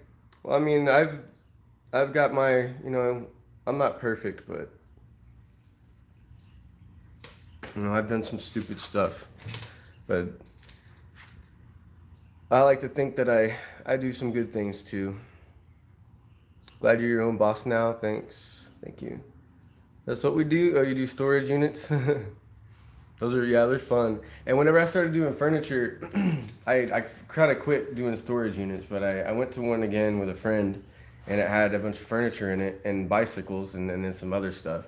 He wanted the bicycles and I wanted the furniture, and I don't think a lot of it might be something now, but back then people weren't, I don't think people were thinking, oh, I can get that dresser, paint it, and make more money. So I got into a bidding war with this guy. I mean, it was like 2 dressers, I think, 2 or 3 dressers, and then the 2 bicycles, and then tons of women's shoes. My buddy owned a resale store, so he could make use of all that. So I think I got the unit for $250, and the guy was pissed. He was like, oh, there's no way you're gonna make any money off of that. You know, like super mad, and I was like, okay. So I kind of quit going to storage auctions because I felt like anytime there's a piece of furniture, I was gonna be able to go, that right there to me, I can go to 100 on that alone. You know, in my head, I can afford to spend 100 on that alone.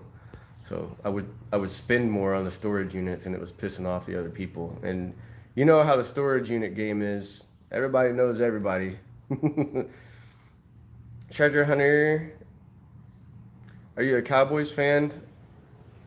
I guess I don't really watch them. I don't really watch football as much as I used to. Used to watch a lot of my grandfather was a diehard Cowboys fan, so we watched a lot of football. I live 15 minutes away from the stadium, and I've never been. I've been to the old stadium when I was a kid, but I haven't been to the new one. I'll go to the Rangers games more often, but I mean, it's way cheaper too. But I mean, if they're playing, yeah, I'm rooting for them. They do suck though. We've been having a time. Last year was pretty interesting though. I got to give that guy some credit. The quarterback. No, I didn't get married by Elvis. I got married in a wedding chapel that a lot of UFC fighters went to for some reason. So had a bunch of UFC fighters on the wall, like, you know, as some of the famous people that have been married there. Can you imagine being the people that work in the courthouse? Yeah, I bet they do have some crazy stories. Hi, I'm back. How do I find you on Discord? Just signed into it. So if it's not showing you being in the server already, I think what happens if you click on the link, you click on the link the first time and download it, it forgets what server you were trying to join. It just has you download the server.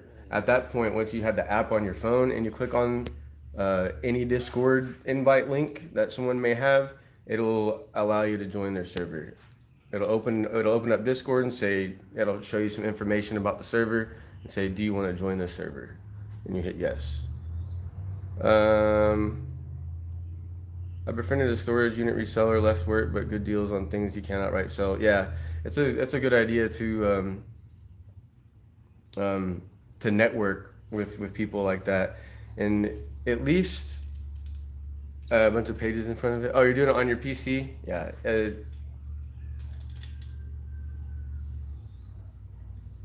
Yeah, I think you'll get it figured out. Rockshot, I think what she's trying to say is like, you've kind of just been talking about some Canadian painter or refinisher that you don't like, and no one else is really talking about it. Like, I don't really mean to be rude, but I don't really like to talk down on other people.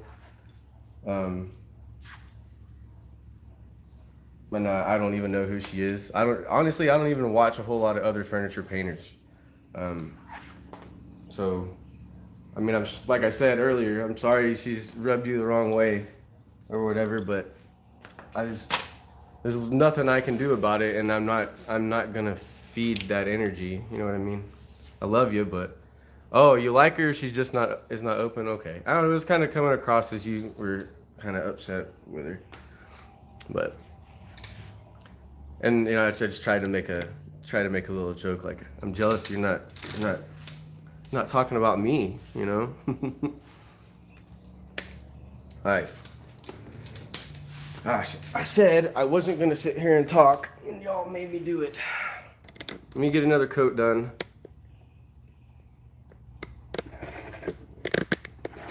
How can I have this?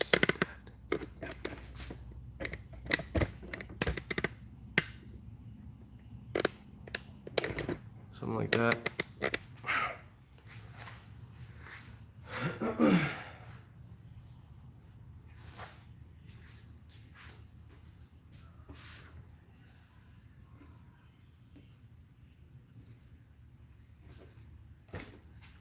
Oh.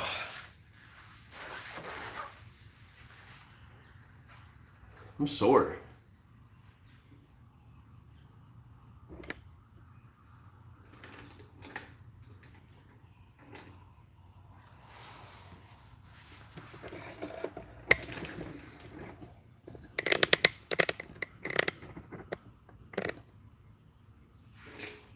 Ugh.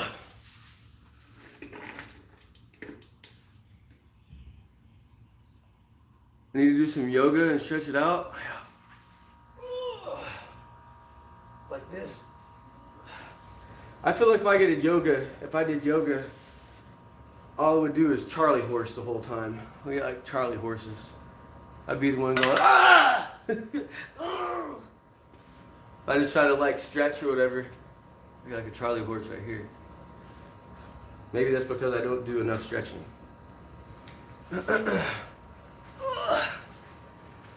I'm also like 15, 20 pounds heavier than I'm used to, so I've noticed moving around is a little bit more difficult. The cool thing is when I come up here, I tend to lose weight. Like last year, I lost like 10 pounds in 2 weeks, and it's probably mostly water weight, but it's also that when I'm at home, we don't really have a pantry in our house. For whatever reason, our landlord doesn't have that in there. And so we just have like a snack shelf, and it's right next to my computer. So I'm easy access to unhealthy food and everything. And when I come up here, I really don't eat as much. And I'm also like out at the lake, I'm out there sweating all day, and I'm maintaining 2 poles. I'm walking back and forth, and I'm bending down and getting up, and I'll go out and walk the creeks and all sorts of stuff. And so I think I lose weight that way. And I'm out. I mean, when I'm out there fishing, I'm drinking beer too, but I still come back losing weight. So I've lost some weight this year too, but I need to chill out when I get home and trying to get my 6-pack back. I'm just kidding. I haven't had a 6-pack in a long time. I have been joking with people though, saying I'm gonna, it's all part of my plan. I'm gonna lose weight, and then I'm gonna hit up Jenny Craig for the sponsorship deal, or maybe like 24-hour fitness.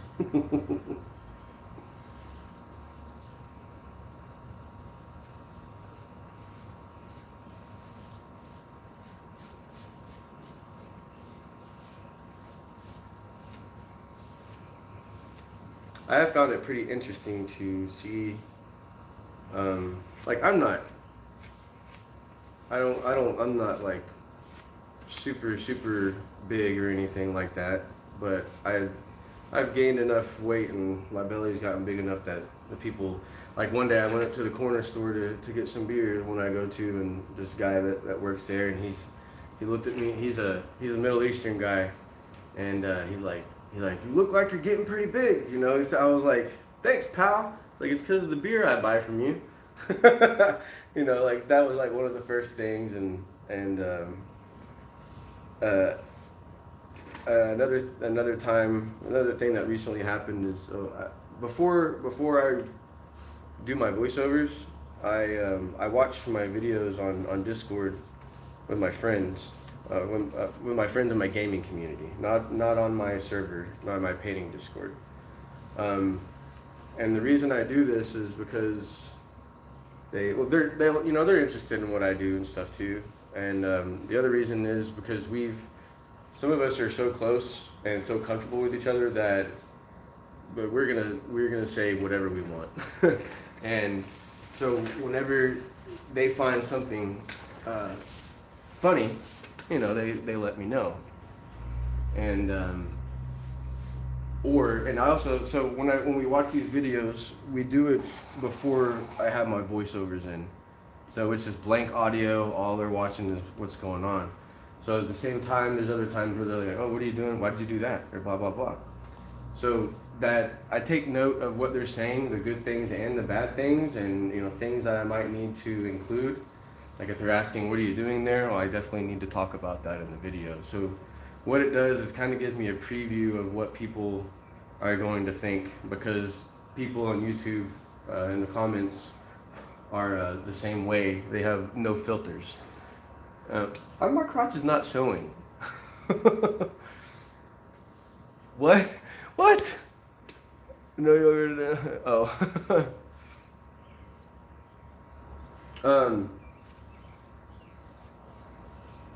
So anyways, this video that I have that's about to come out, I was spraying, and I'd kind of be mindful about my shots, you know, so I don't have my gut poking out or anything like that. And I guess the part where I was spraying, I got real relaxed and my gut was just hanging out. And Sausage, the guy that's gonna cut my hair, he you know, they all started, he's like, oh, look at that belly, you know, started laughing. And he's like, you look like you're built like a gerbil. And everybody just started dying laughing, you know. There's probably about 6 of us watching the video. And so we're in the voice chat dying laughing. And I mean, I was just sitting there, you know, letting them do their thing. I pretty much don't speak. I just kind of let them do their thing. And so like I stopped the video and I rewound it to that part and paused it where my gut was hanging out, and they all just kind of ripped me apart. And so like now I know, like maybe I cut that part out. But the reason I started talking about this is because I've noticed, I don't know, it's like these guys are bigger than me too. Most of them they're chubbier than me, so they don't really have a place to speak. It's just, I find it really interesting how people's attitudes change whenever you gain weight or something like that, you know. So I'm actually really interested to like lose weight and get into shape and see.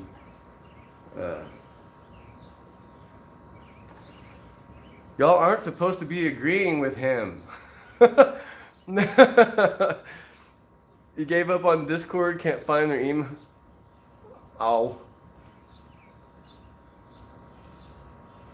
Yeah, it might be in your spam folder.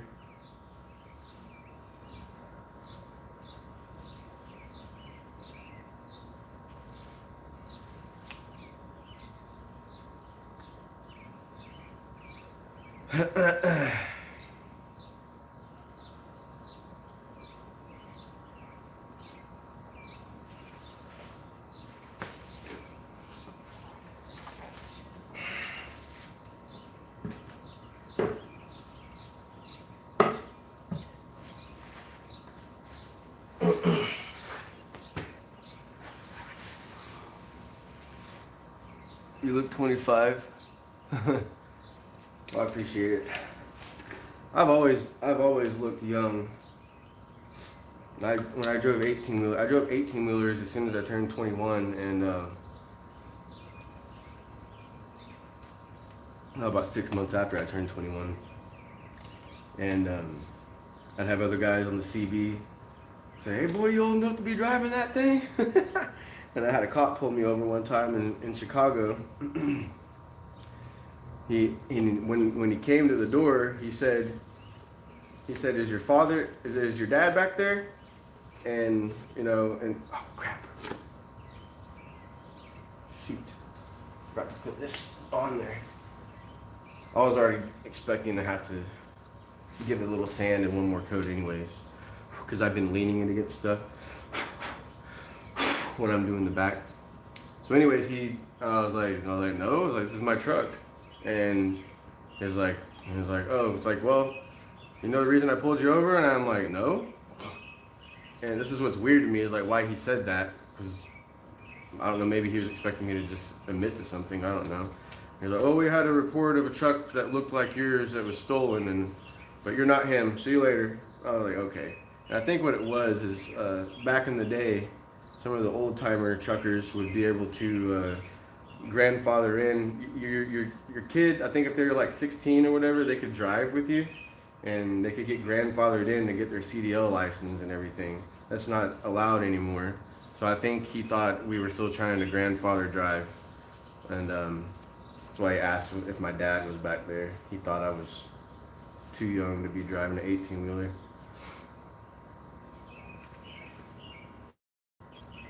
Bye, G. Sorry you couldn't get it working. Maybe it'll show up and you can get in there.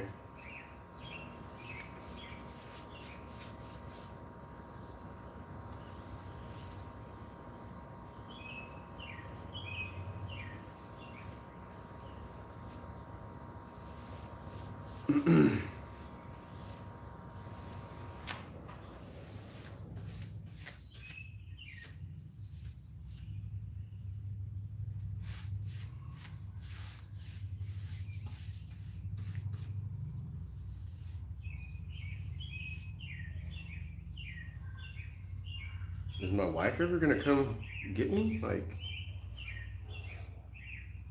I assumed she would have come by now.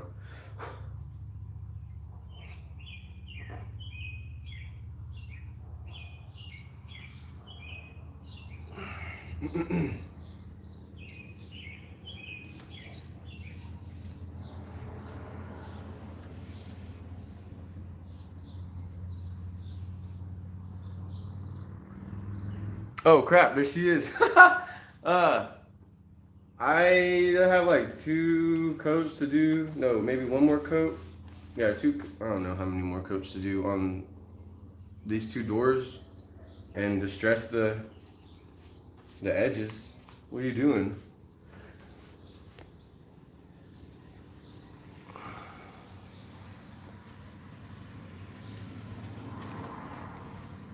Are you still at Renee's?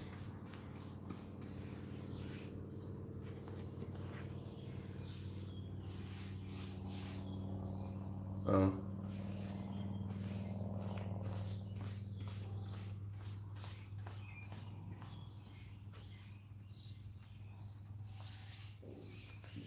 How long have you been watching?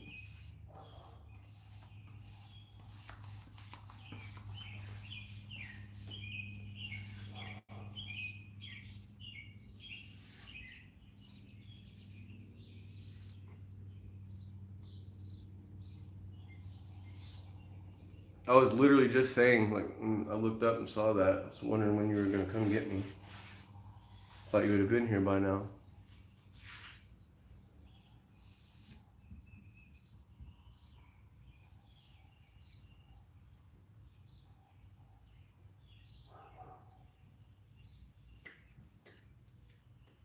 What kind of paint? I mean, it's latex paint, but like Clark Kensington. But I don't know what you mean by 3 coats. I think I have 3 more coats to go, is what I'm saying. This is my 3rd coat, but the first coat I do is like super light. I tend to brush on lighter coats, so I have to do more coats than most people. But it does dry faster too. Just a minute.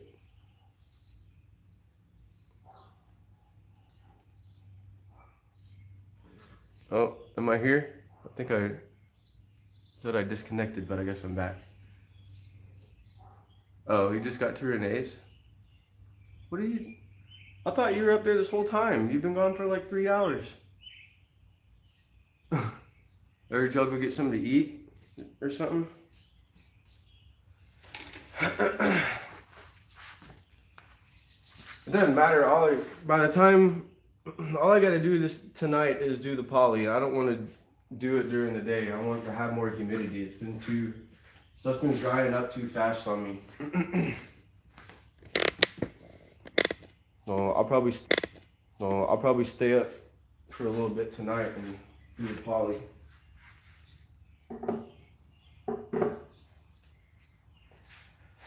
I don't normally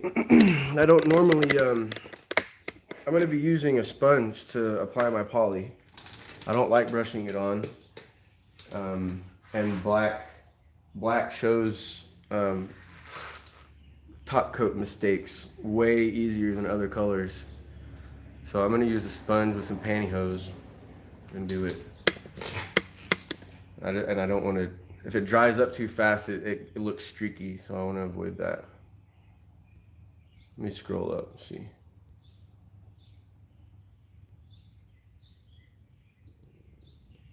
Yeah, Rock, I hear you. I don't get offended by the things you say. I know you like to pull my chain. You've always been like that. Yeah, very light.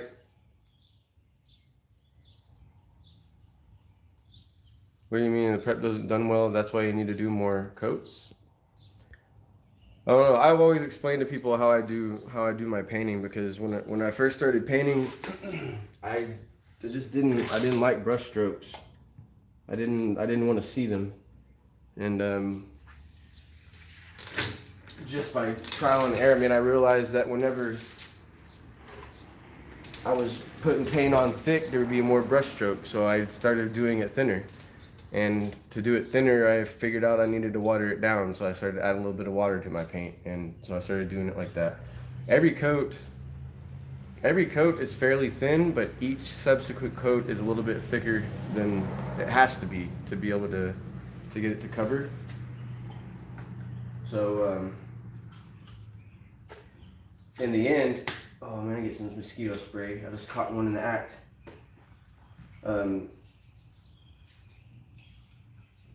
In the end, you end up. I remember doing like 5 or 6 coats with some paint back in the day, but it dried so fast that I was working nonstop. So I would start on the top, I'd do the sides, I'd do the front, and then I'd have the drawers sitting off to the side. And doing light coats kept me constantly working, so it just always worked out. But this one has brush strokes. They're pretty light, but I'm not as picky about it now as I used to be. And I'm definitely not as picky about this specific dresser, because it's just kind of like, this is I'm rushing it. I'm in a different environment. I'm in a different climate. The weather is really screwing me up. You put like a soft sponge and pantyhose, and then you get it wet with water and squeeze it out so everything is already damp and everything, right? Then you dip it in your poly and apply it to the top. What it does is it keeps, just like with your brush when you're brushing, you kind of want to keep your brush wet whenever you're applying. It just helps everything have enough working time so that you can keep a wet line and be able to go back and forth without getting streaks. So the pantyhose kind of acts as like a microfiber type thing. Sure thing, you're welcome, Rob.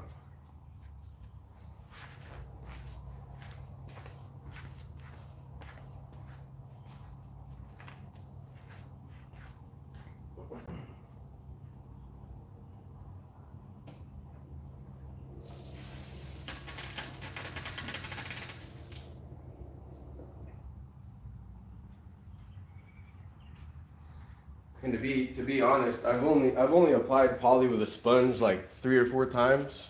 You know,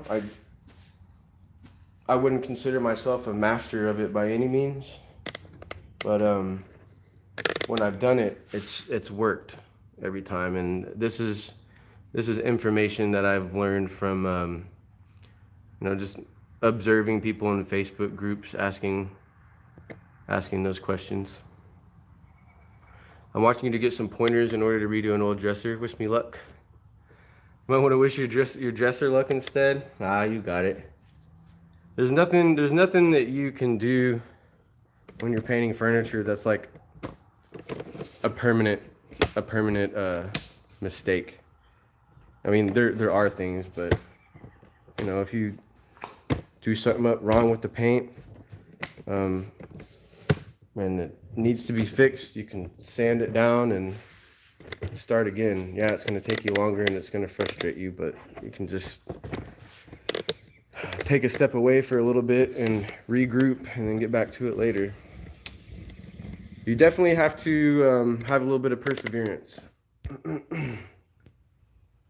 Yeah, if you have any questions, feel free to ask, Patricia. I don't know if you're on our Discord, but we have a questions channel there. So anytime during the day, you could post a question there, and either I'll answer it or Sabrina's there. She can answer it. Emily is also in there. They're all experienced painters as far as I don't know how long Emily's been painting, but I know Sabrina has been painting for just about as long as I have. There's 800 people in there that can help you out too.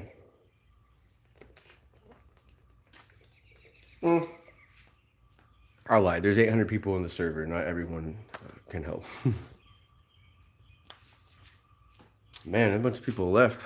They're gonna miss the good part.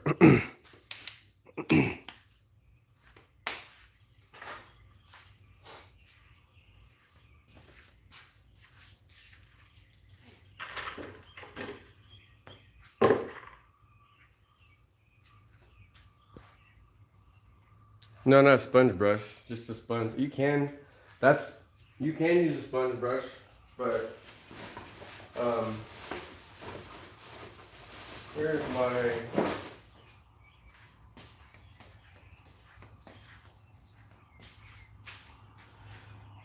I can't find it, but yeah, I couldn't find the sponge that I needed, so I got a sponge brush, but I'm just gonna rip the sponge off the end and put it in a pantyhose. But any soft, you want to have get those soft sponges. You should be able to find them in the same. That was a big fly or whatever the heck that was. You should be able to find them like in the hardware stores around the top coat section or whatever.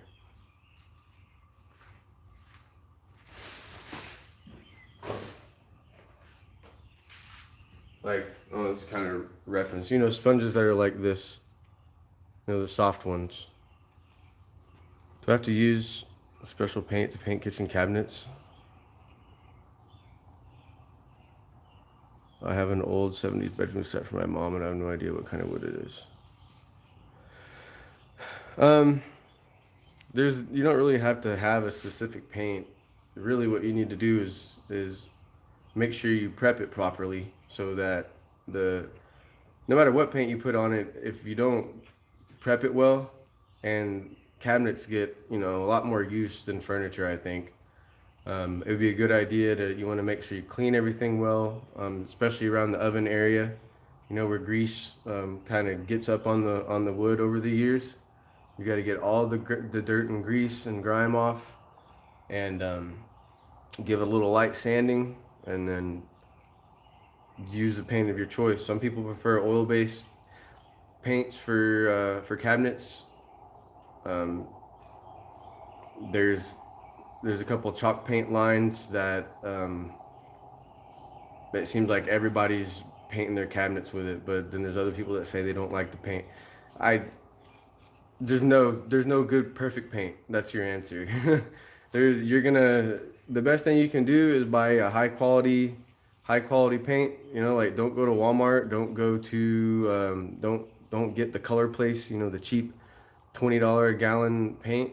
You want to get like $35 a gallon paint, something like that. Sherwin-Williams, all that. I've never used oil-based paint, so I can't tell you how well that would work versus latex. I just know that some people prefer to use oil-based paints, and feel like I've seen a lot of painters, like people who are painters by trade, they tend to use oil-based paint, but I could be wrong. Sorry, I don't have enough information on that. And I don't know who I could send you to get that information. I could tell you. So Heirloom Traditions Paint, and you see it abbreviated as HTP when people are referring to it. They have a Facebook group, and it seems like a ton of people, like almost all of their uploads that people upload there, people doing their kitchen cabinets. I don't know if that's because one person started it and it went viral and then they all started doing it, or if that's a marketing thing that HTP does, or if people just love it so much that that's the paint that people like to use. But in my Facebook group, I have a furniture painting before and after group, and I've heard people ask the same question, and people will say, oh, HTP will be the one that's brought up, but people also say, I did mine with Fusion, I did mine with Dixie Belt, I did mine with anything, and there will always be someone else that'll say, oh, I used that paint before and hated it. It's really personal preference, to be honest. It really comes down to, I think you should ask someone who's more qualified as to whether or not you should use water-based paint or oil-based paint.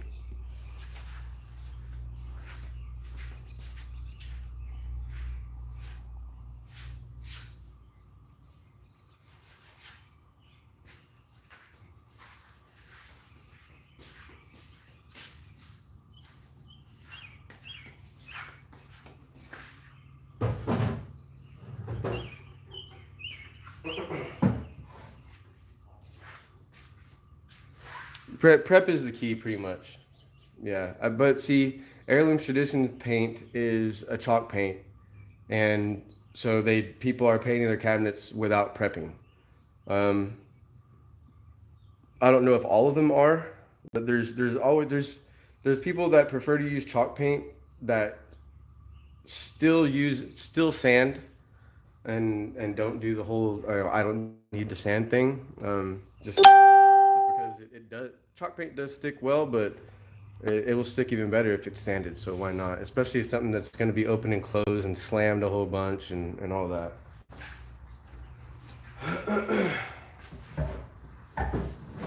Yeah, RockShot had it. TSP and scuff sand. Basically, with the sanding, you don't want to sand all the way down to the wood. You just want to take note of how glossy it is. Like, look at it in the light, and so you can see how shiny it is. And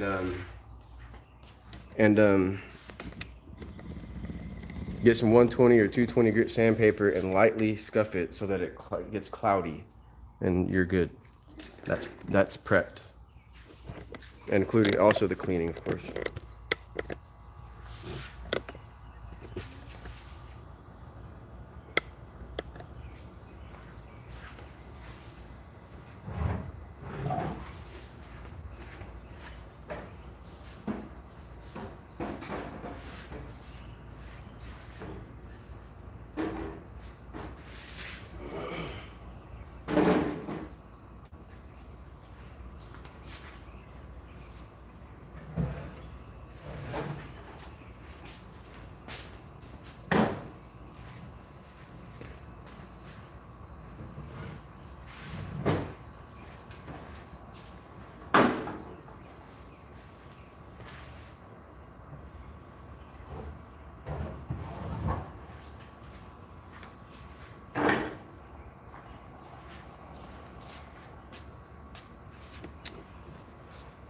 So I'm about to do this edge distressing, and I was wanting to use the Surf Prep sander for it, but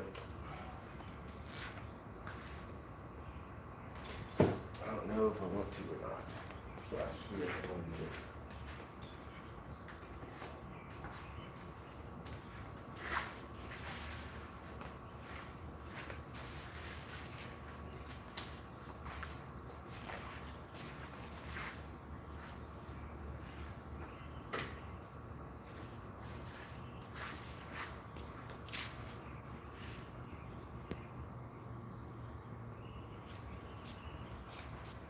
Yeah, you gotta make mistakes to learn.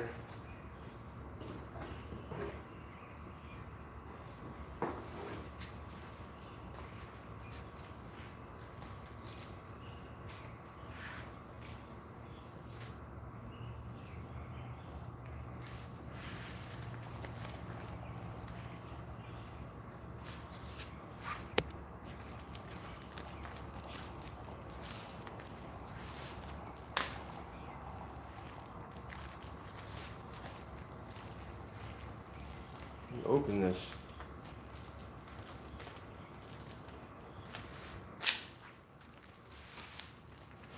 Got a pack of Surf Prep, some sandpaper here.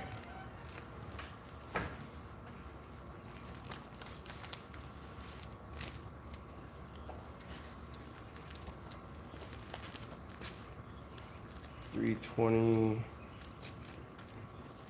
$220, $180. There's a $120. $150? What the heck? I didn't know there was a $150.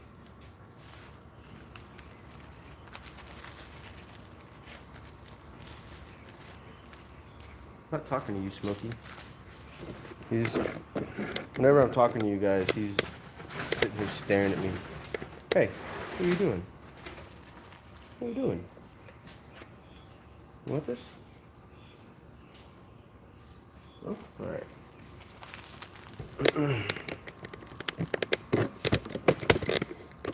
See what my battery's at real quick.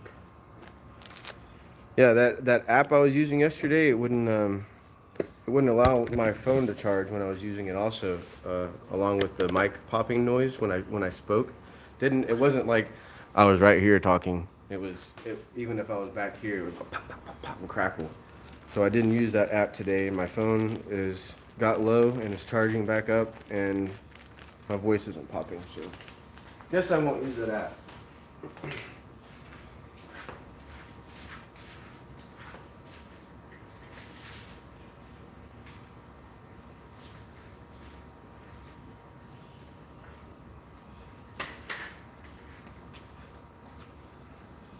That's a good old Surf Prep promo. I actually like some brush strokes. Shabby hates them. So I hated them back when I first started, but I've learned to understand that brush strokes is a texture, and some people enjoy them, and some people like to use chalk paint because they can get better brush strokes, and so yeah, I don't even brush that often anymore. Most of the time, if I'm brushing, it's because I'm doing it for a video to show the viewers. It just doesn't make sense for me to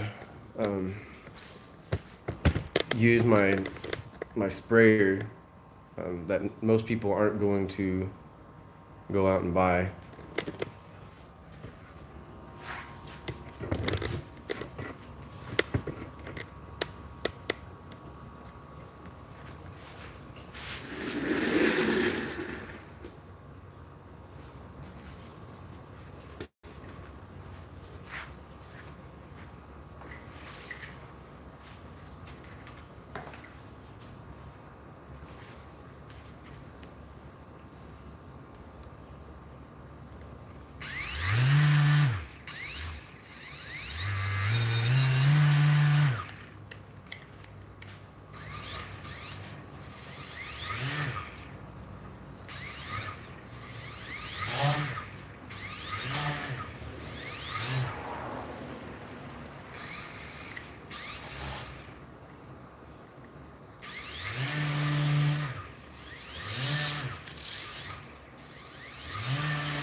Smokey heard you get into the chicken feed.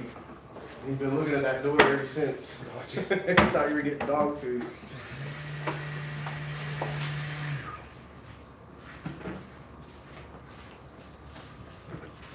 Move the camera.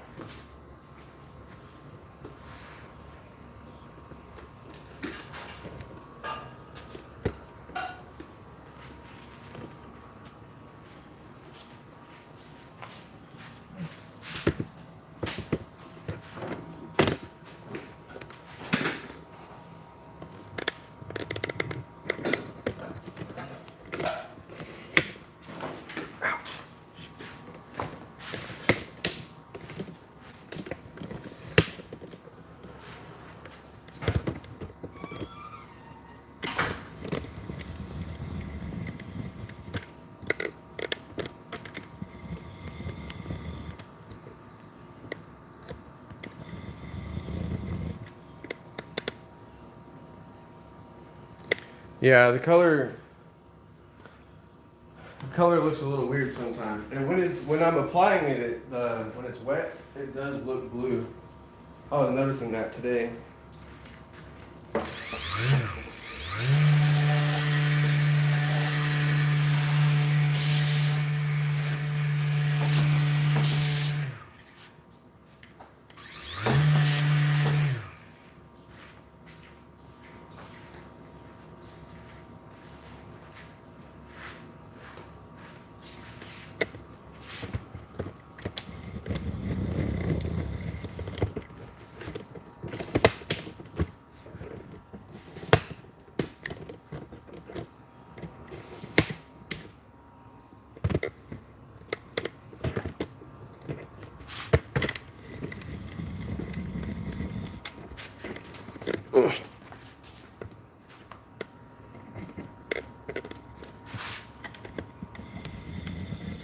Nah, it's not too coarse.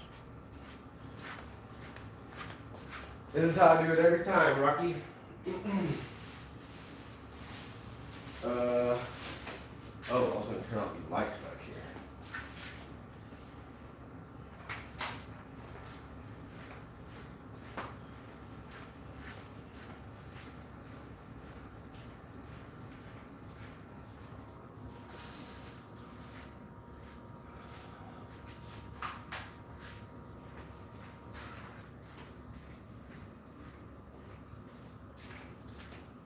I mean, I could have used a finer grit sandpaper. Like I've done 220 before, but 120 has always been my sweet spot.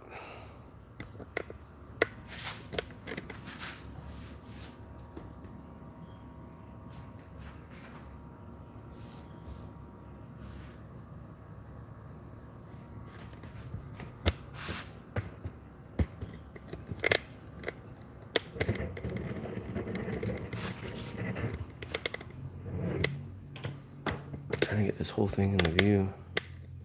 Looks like chrome.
I don't know yet if I want to do it around here. I'm just gonna wait. The drawers first. Front corner needs some filler underneath the separation. Oh, it needs to be nailed in. It needs it's loose on both. It's loose on both sides. It has a little finishing nail right up in there. I saw it earlier, and I'm probably not gonna worry about it. I have to leave pretty soon. Yeah, it's a little sloppy, but it's there's all sorts of imperfection with this. If you look at it from the front, it's actually bowed in a bit. I mean, it's super humid up here, so stuff like that's gonna happen. The drawers are missing every single one of their glides, and someone at some point put these on, but they're so brittle. Like, this is the only one that's still on. So I did get some new drawer clips that I'll put on the back so that the drawers are stable and don't hang. But if I was at home, I would have gotten replacement wood glides. But there's just stuff I have to do that I'm in a rush. That's no big deal. I'm sure people will notice it in the video too. I've already come to terms with it. looks metallic, very smooth. Yeah, it does. People have been saying it looks like gunmetal. I like gunmetal black. I thought it was gonna be darker than this, but it's all right. Sometimes you just gotta roll with the punches.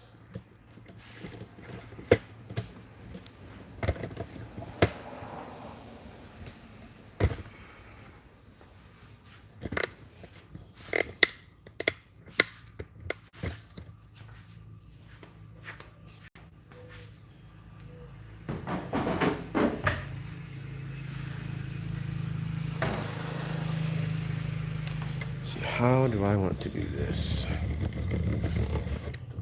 And for those of you that are just joining or just started watching recently, I'm of course I was trying to record a video, and I'm out of storage on my phone, so I'm just doing the live stream and filming everything, and then I can pull the video and edit it later. So there'll be times that I'll sit down and talk, but for the most part, I'm trying to get finished.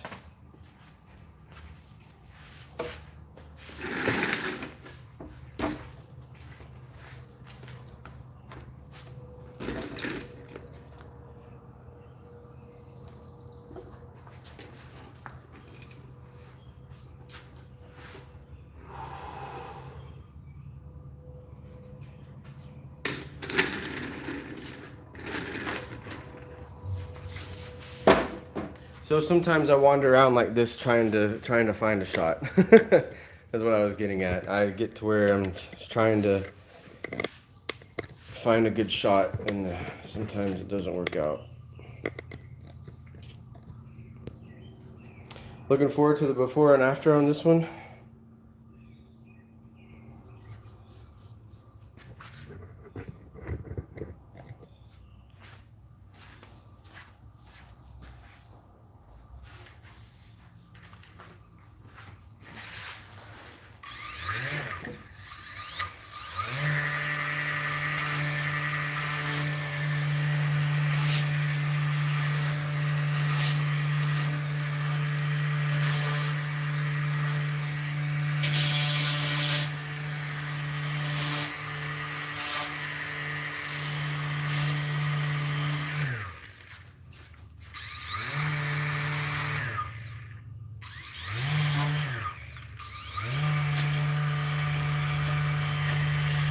I don't know if y'all noticed, but I don't like the edge distressing to be like uniform. I'll leave some spaces like this. I've always felt like it just looked more natural. I don't know.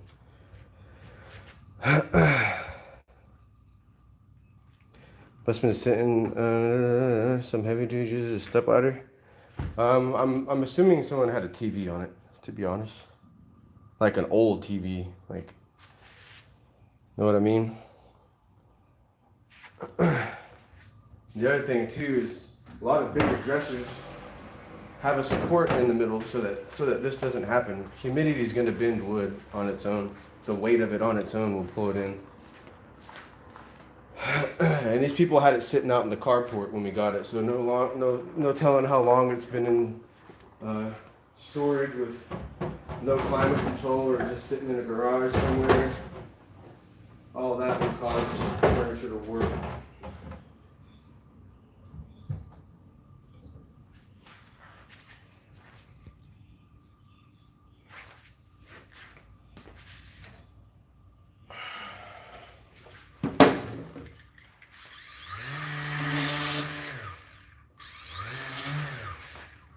You know what, Rocky might be right. This might be a little bit too coarse, but there's sometimes where I feel like I'm gonna take off too much.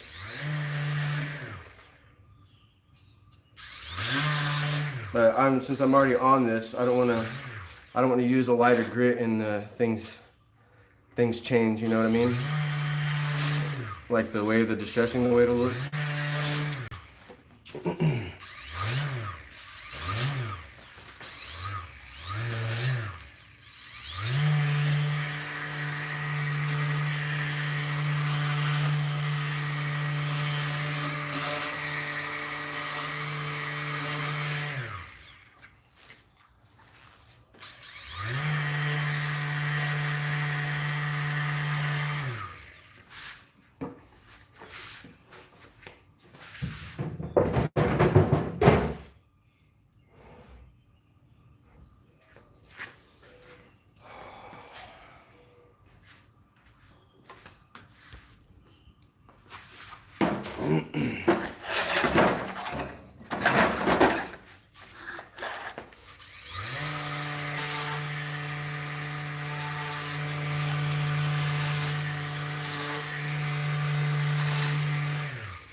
Yeah, so you can see some small brush strokes in it. I think the camera makes it look more smooth than it does in person.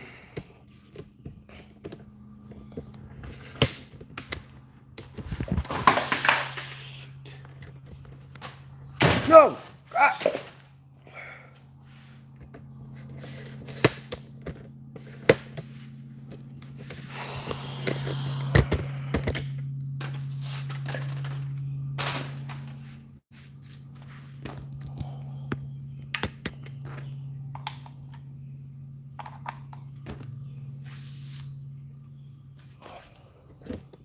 Well, the humidity's coming back, that's for sure.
Now it's getting dark and the lighting is kind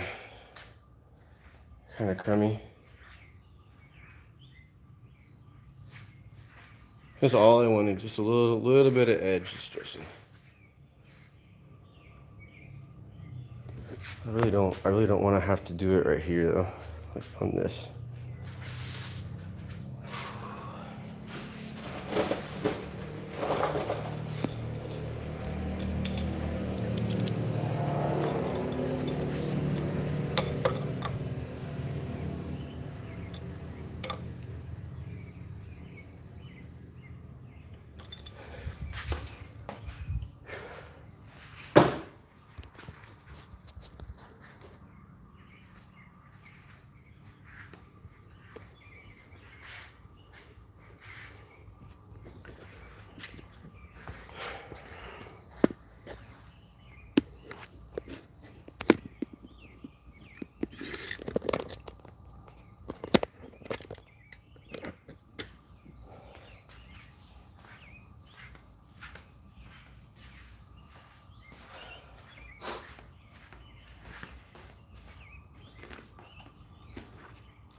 Man, y'all got quiet. Y'all alive?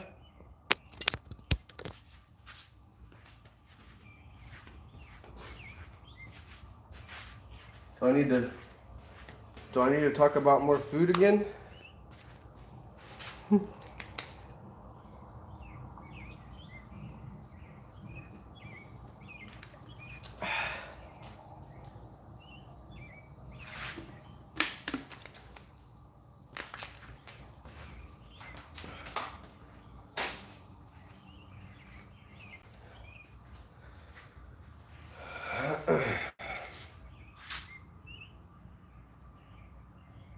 See, look, what food? What food?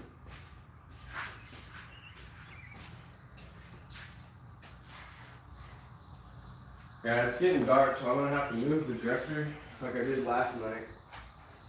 I had to turn the dresser around because all the lighting in here is coming from these LED lights that are on the wall. During the day, the sunlight coming in the garage is plenty, but I almost can't even record.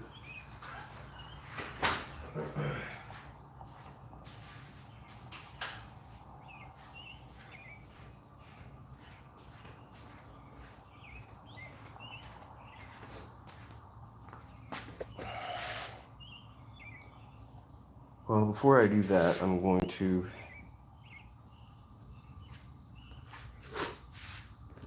I'm gonna paint these doors again. We're in Illinois. I'm near Vandalia. I'm from out of town. It's here for a few weeks. Furniture painting is what I do, and I just wanted to see how different it was to redo furniture in this rural setting versus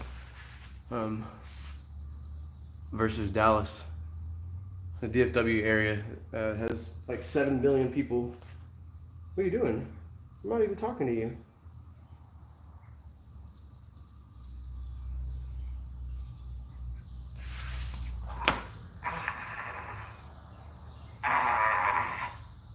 Help me! Help me! Help me!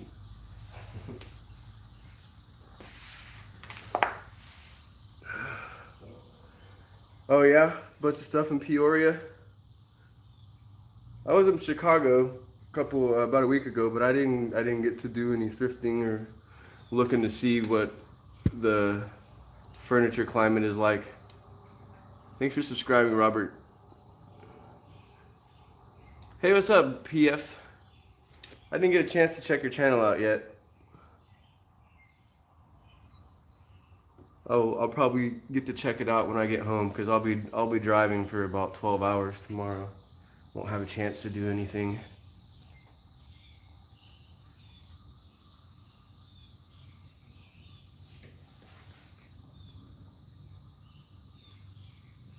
Why not use that hardware? Even a wire pull would be better. Yeah, it just depends on your taste.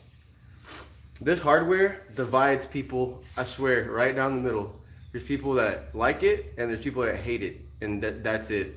There's people that like even in Facebook groups, when I share something with the colonial style hardware, people are like, "Oh, that hardware is so ugly," or "It reminds me of my grandmother's furniture." Well, it reminds me of my grandmother's furniture too, and I like it. You know, I like my grandmother's furniture. So it's all about opinion. It's just like how someone's gonna come into this video whenever I post it and go, "I can't believe you painted over that rock maple. I hate it. It looks ugly." It's all opinion.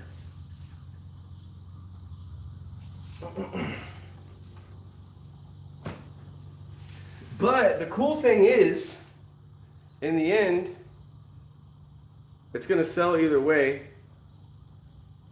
And for one, and number two, it's mine. I get to do whatever I want. Huh. What do you think about that, Rock? Go get your own dresser.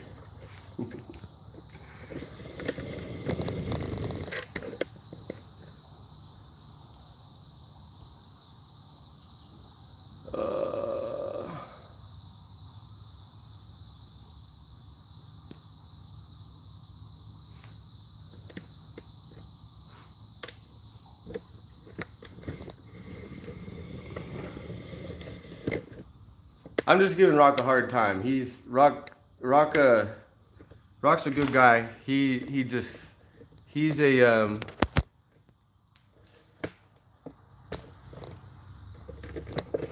outspoken. Likes to speak his mind, but he's usually pretty respectful about it. As long as people aren't coming in here saying stupid crap, I'm not gonna get upset about it.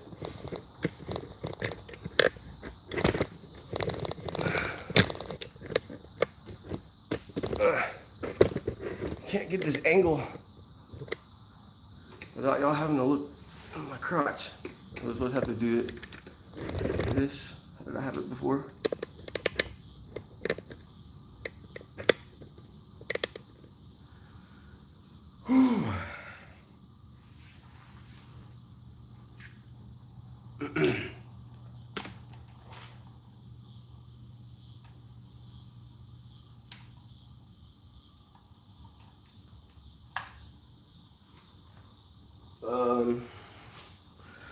What'd y'all do with my paintbrush?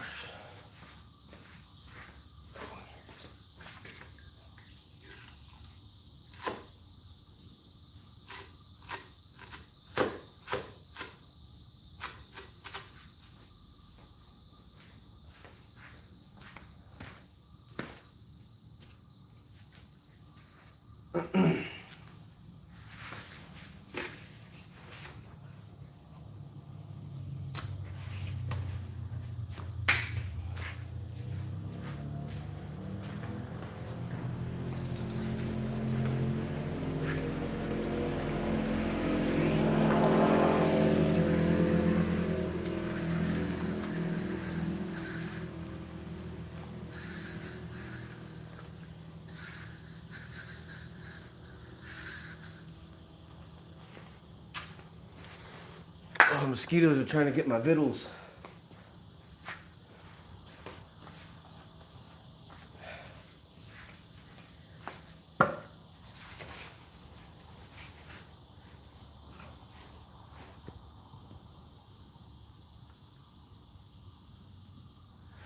The paint doesn't jive with you?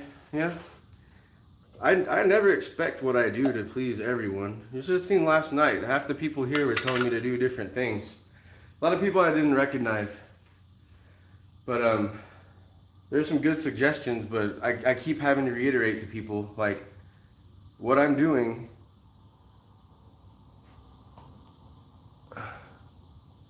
Oh, you finally got it live?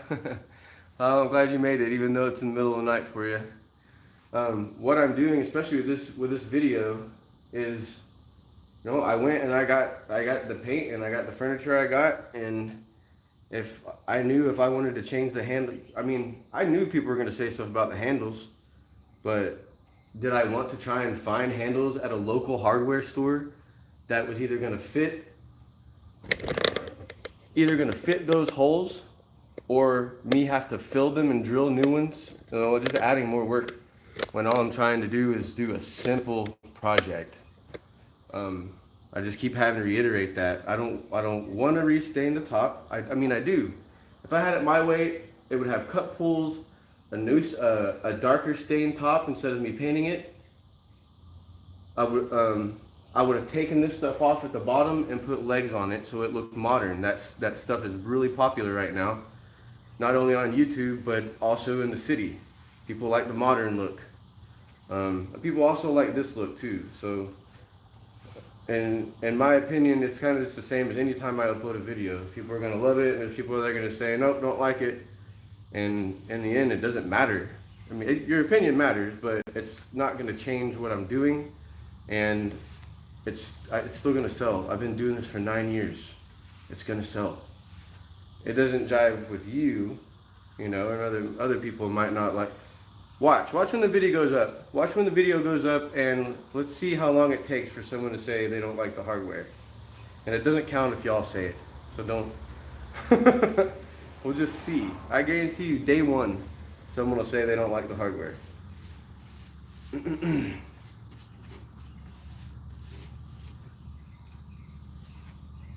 I had to drive an hour and a half to get what I could get. And there's not very many options here, and I'm just short on time.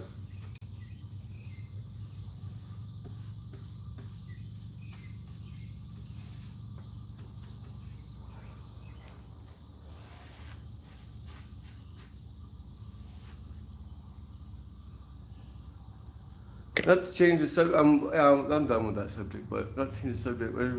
Everyone having issues with Marketplace? Yeah, everyone's, that's a big question.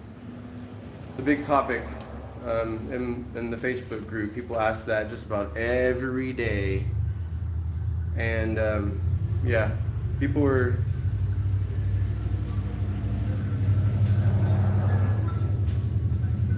Facebook, here's what Facebook did.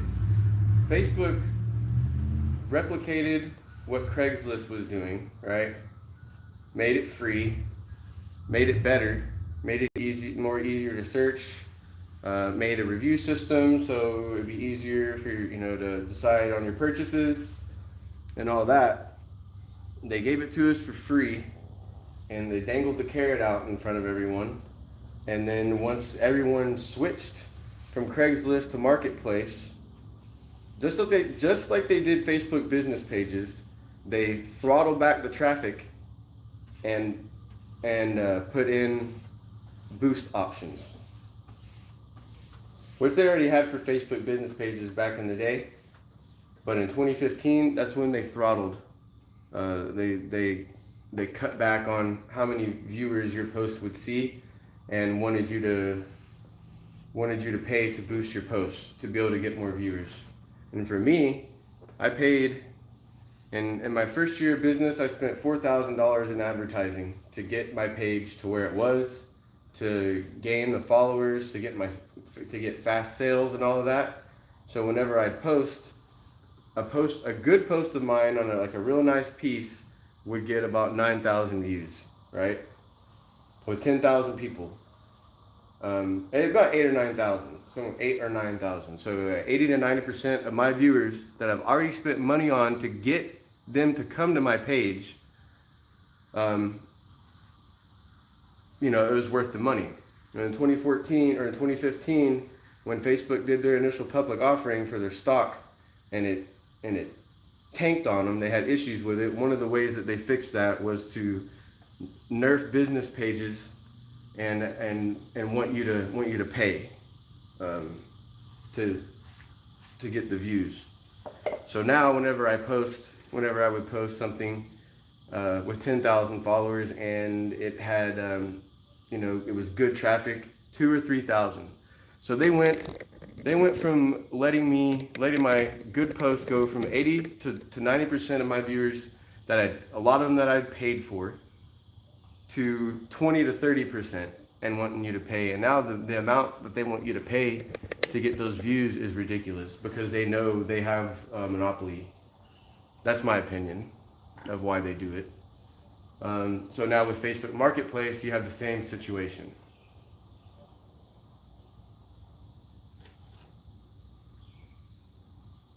It's a lightning bug. Oh, he was blinking right here behind me. I was gonna see if he, or I guess it's a she. So there's all sorts of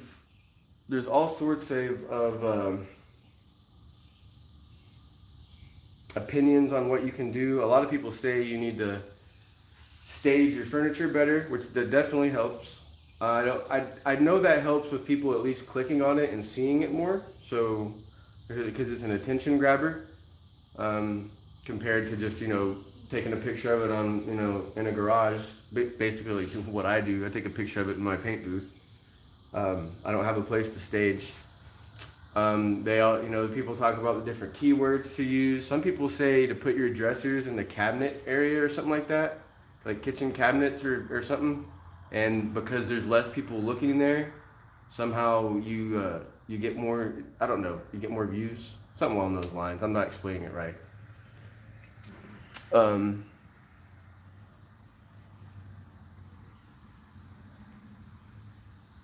If we had the same ideas and did the same things, same way the world would be a boring place. Yeah, that's true.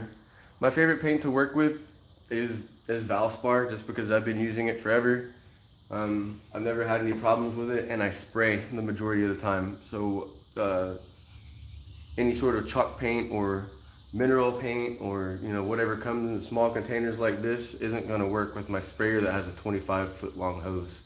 I need just about 1/4 of a gallon just to prime it, and that paint is too expensive.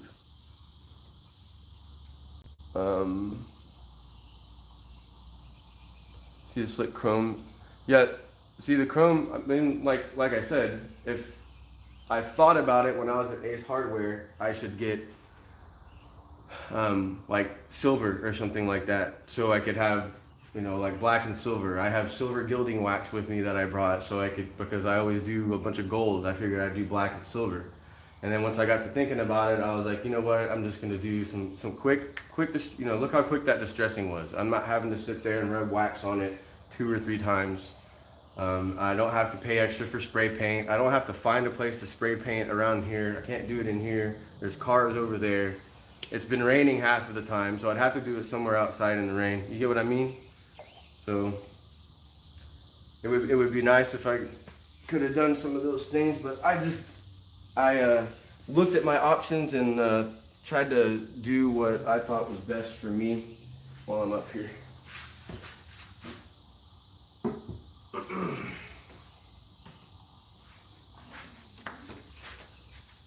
But I don't know if the whole Facebook Marketplace thing answered your question, whoever asked that.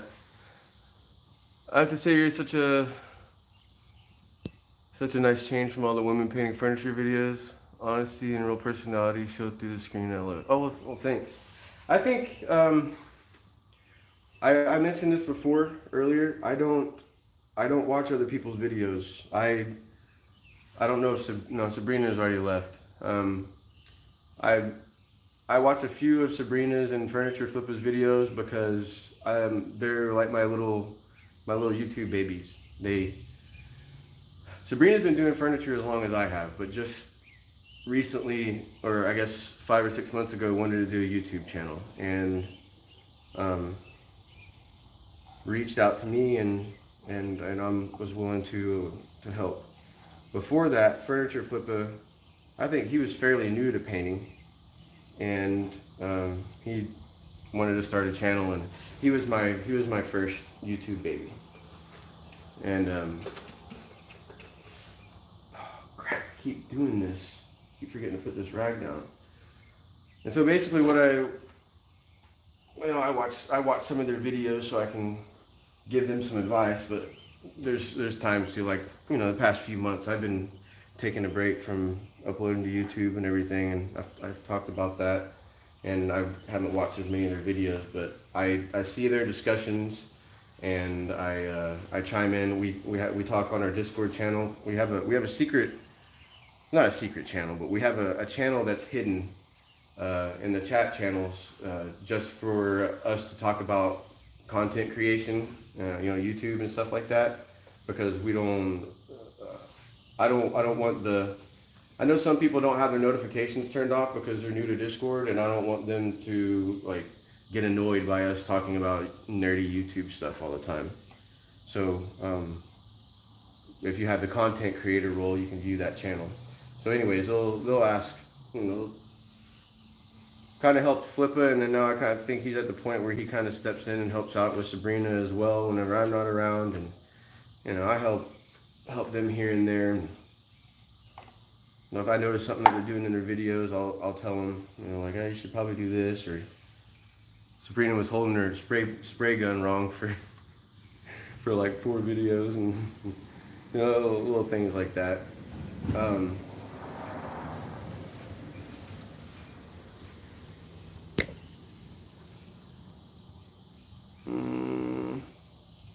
Love watching paint dry.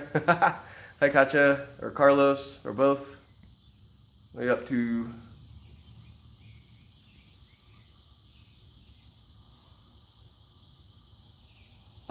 But yeah, going back to what you were saying, I think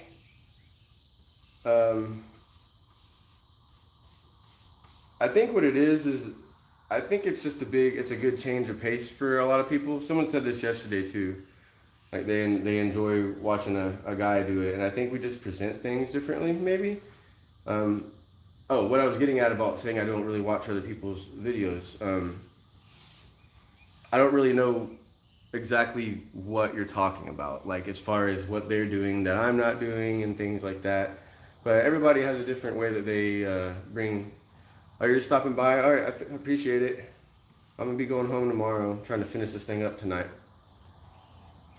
I just got to do like one more coat on the back of these doors, a little bit more distressing, and I'm gonna poly it later tonight. But yeah, I just think it's maybe like just a good change of pace or whatever, and I don't know.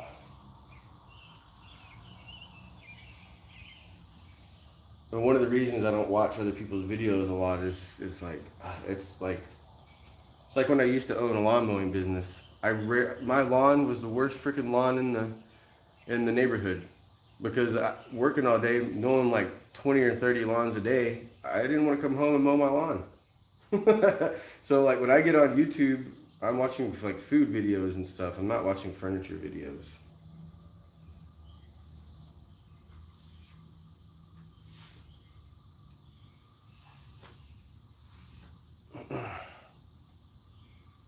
But I do speak with some of the other YouTubers and everything like that. I just don't know.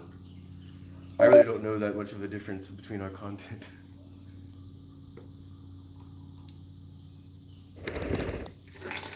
Food!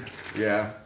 My wife, she watches a lot of food videos like on Facebook Watch, like real fast and everything. And then she sends them to me on Messenger. And, like, she doesn't ever make them, and I don't ever make them. I think she says that she sends them to me so we can, look them up later whenever we make them, but then we don't ever do it. So we watch a whole.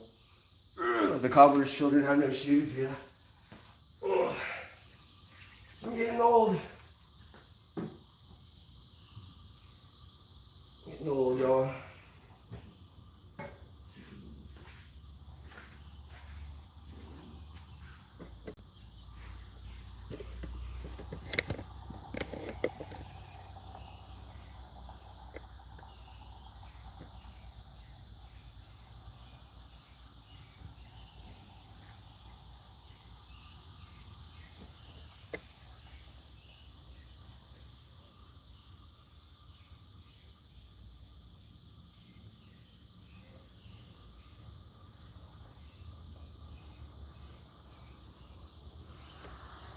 Some nature action.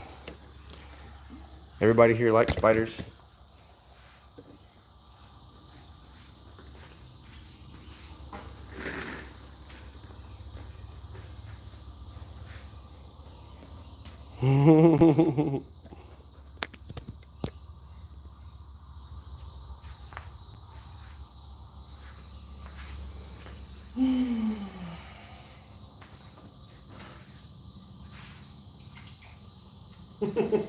I think it's funny.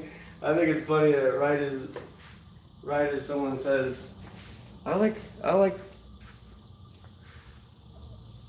you. I like that you're a guy, and it's a different change of pace from all the women painting. Katja stopped in.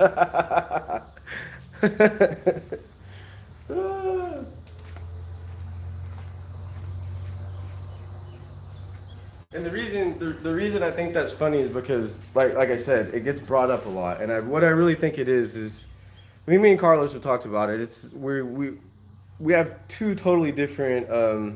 We do the same thing, but we have kind of like different different audiences, you know.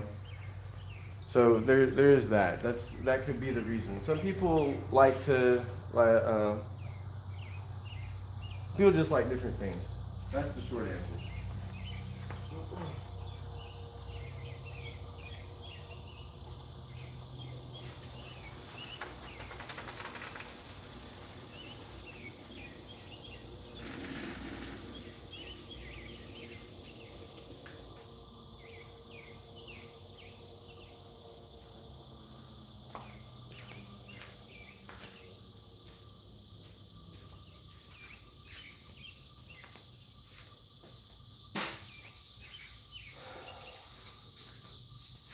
Different strokes for different folks. It's just like what we've been talking about all evening with people telling me I should do this or I should do that or I don't like this, I don't like that color, or I don't like those hardware. It's like you there's people that do like it. There's people that like that type of content that they do. There's people that like my content for whatever reason, and all I can really say to people is like I don't have anything bad to say about anyone else, but I also don't watch their content enough to know what you're talking about. I just know that I hear it a lot, and I think what it is I'm just straight. Hide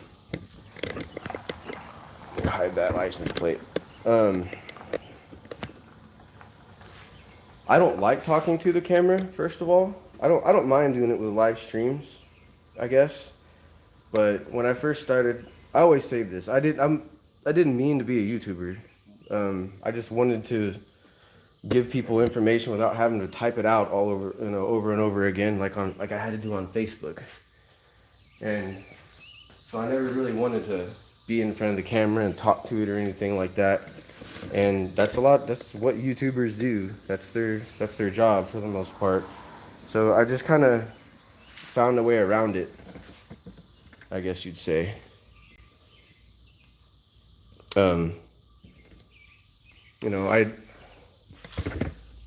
I know based on my past experience that for some reason people like to listen to me talk. Like today, had me telling stories about how I started painting furniture and how I met my wife and things like that. And while I was looking at the view count, that's when it was the highest. When I'm working on furniture, it goes down. If I go in to go to the bathroom for a moment, it really goes down. But I figured when I did the distressing and everything, there would be more people watching. But the whole time there was like 8, and then now when we're just having a discussion, there's 25. So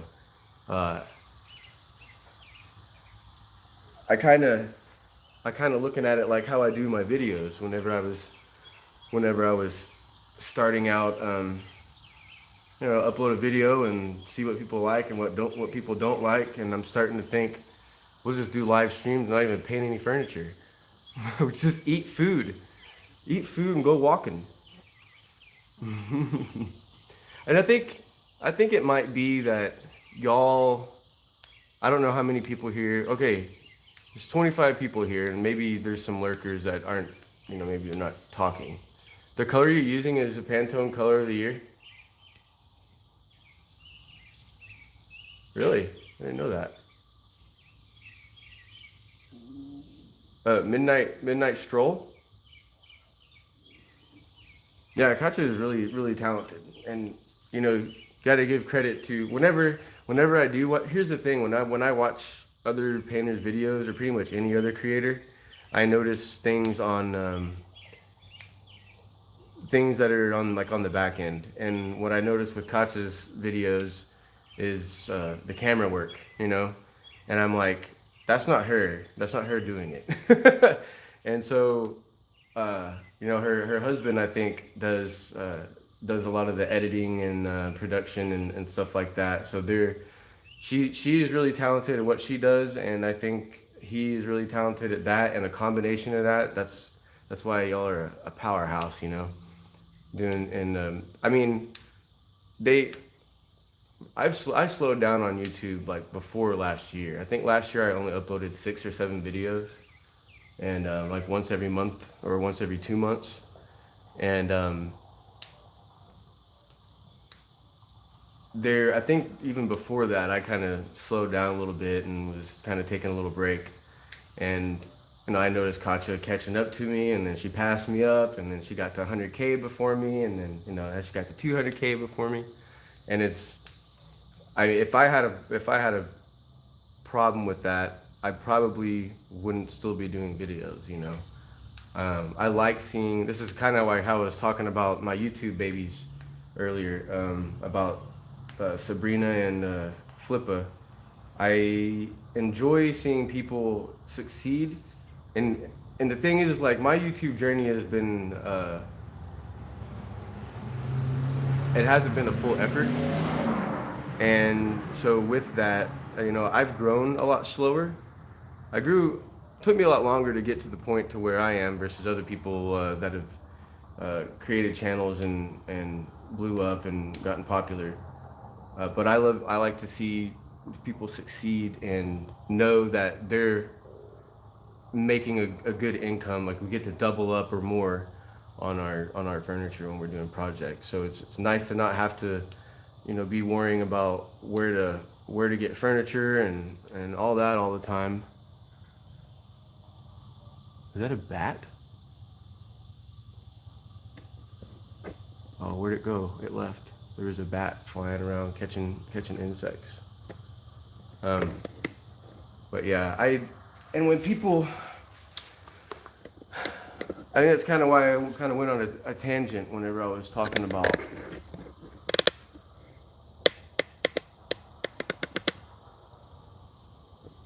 Yeah, that's a bat. It's probably too small for y'all to see.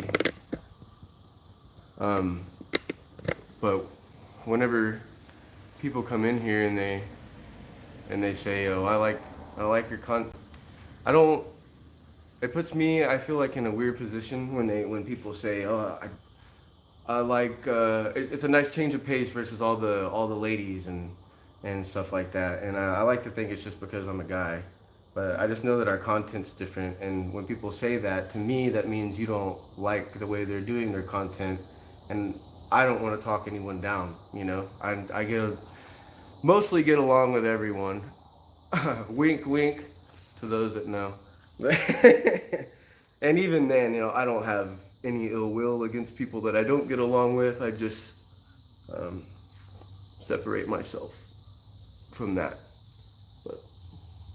I appreciate the compliment either way. But yeah, I was, you know, Furniture Flipper got to the point where he's making probably about part-time income on YouTube, and Sabrina just now got monetized, so she'll start making income. Right now she's probably making 2 cents a day. I'd have to look at her stats and see, but most likely, when you first get monetized, you don't make anything for a good while. It takes a little bit, unless you blow up. You get lucky. I'm probably not gonna. Babe, are you still watching?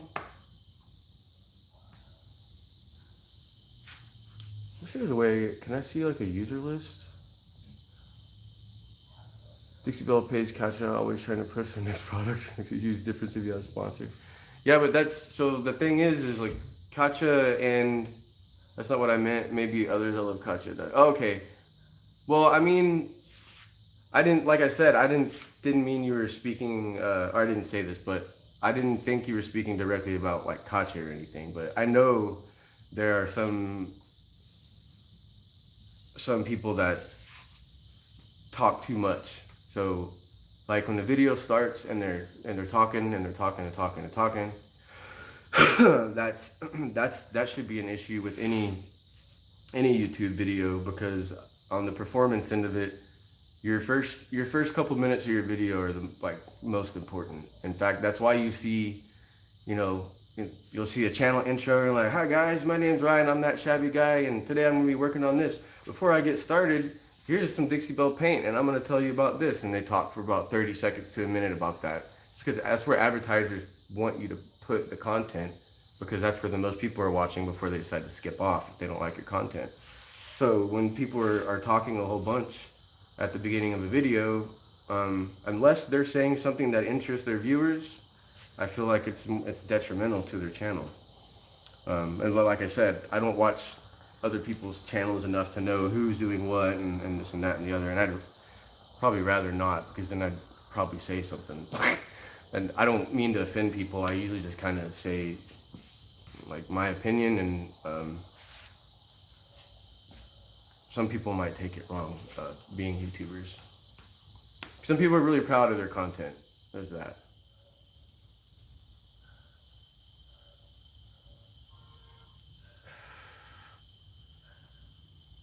Yeah, that's Rockshot says that y'all put I don't know, I was just replying to his comment. He said about y'all pushing Dixie Belle and all that. But he's Rockshot's a character. He kind of speaks his mind and stuff. And as far as me having a sponsor, I don't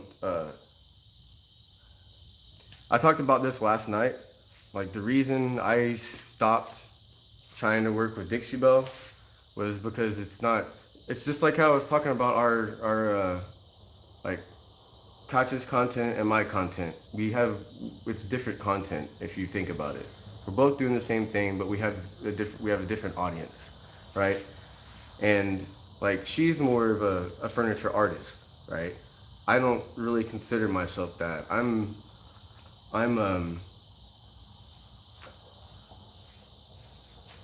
I think I'm more, so I'm more on the business minded end of it. I used to do 25, 30 dressers a month.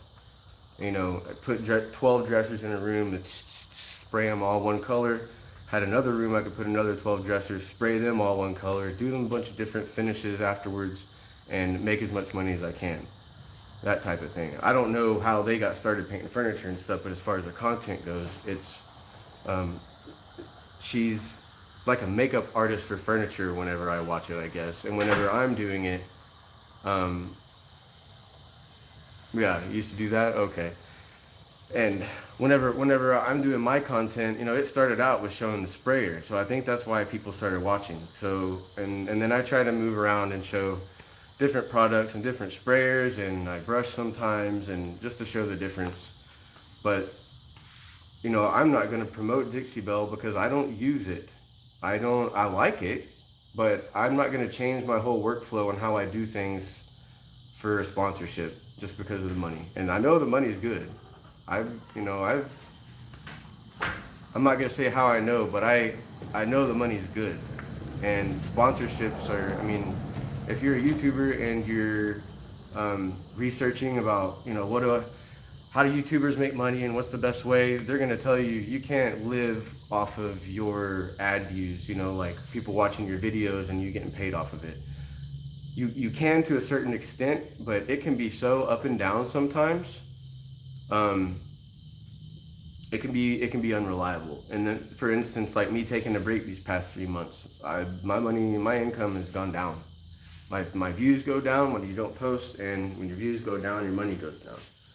So what you'll be told is you need to secure sponsorships, or you use affiliate links, you know, and some sponsorships can be commission based and stuff like that. So because that's stuff that, it's just kind of like how we were doing with furniture. You paint furniture and you upload a video, you're doubling up on your money. Well, now for your video, you need to double up on your money by promoting something. I just don't really mess around with sponsors that much because I'm not as active, you know? I'm not uploading even once a week. You really need to be uploading, I think, at least once a week, and most sponsors want more content being put out, you know, which it's good for both sides. You're gonna make more money and they're gonna make more money. I've just been slacking, so not approaching anyone really. And I mean, this whole surf prep thing, I got the surf prep because people keep asking me questions, and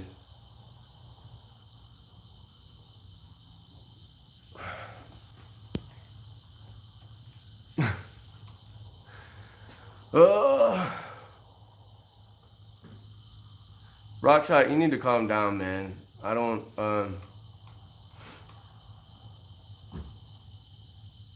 how else to say this, but you know, earlier you were talking about another video creator, and we kind of had to say, you know, like, chill out.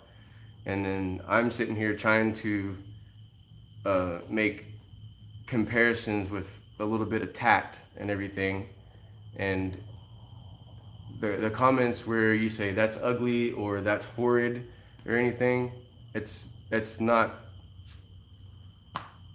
Those are the type of comments, like, when they get left on my channel, I block the user from my channel. I delete the comment and I block the user because it's just negative. So no, I mean, I'm not upset. I don't stream that often, and so there's not really any. I don't think people really know what my vibe is exactly. And he's been around for a while. I like him and everything. He's mouthy, you know. See, you know, he's a cool guy. He just speaks his mind a little too much. So, you know, like I said, I'm the type of person that will let you know. I'm to the point. The best thing to here's what we do. I got a Facebook group, right? Facebook is, people are idiots on Facebook. They say whatever the heck they want and all this and that. And my Facebook group has 160,000 people in it, and these people will come in and just say the rudest things. And there's no reason to do it, because the whole group is about showing your work, your before and your after. And if people like it, they like it. We don't need to know if you don't like it. What does it do? The work's already done. It's most likely already sold. You know, well, there's no point in saying you don't like it. So I created a rules in that group that basically says, you know, there's a positive vibe. We don't want to bring that positive vibe down. That's what we enforce. So for future reference, on my streams, I really like to keep that that positive vibe, because when I'm here talking to people, I'm doing it because I want to connect with y'all. You know, I want to be closer to y'all, and I want y'all to feel closer to me. And there's other people that are watching that probably feel the same way. And if you say stuff like that, not only does it make people kind of feel weird, you know, but it also creates discord where some people will be like, oh, people will get onto you, you know. But I know how Rockshot is. He's an all right guy. He just kind of speaks his mind sometimes. But I think around here, the best thing to do would, like, if you don't like something, just don't say it. You know, my wife and I watch Twitch a lot. We watch a lot of streamers, and same situations come up. You know, there's people that have that personality, and that's fine. The best you can do is say, like, oh, let's keep that to the side a little bit and just don't say anything. But whenever the streamers are doing something, I'm yelling at them. I'm talking to them on the TV. They can't hear me or anything, but I say what I gotta say, but I don't type it, you know. That's probably a better practice for you, Rocky. By the way, I'm not gonna paint anymore tonight. If anyone is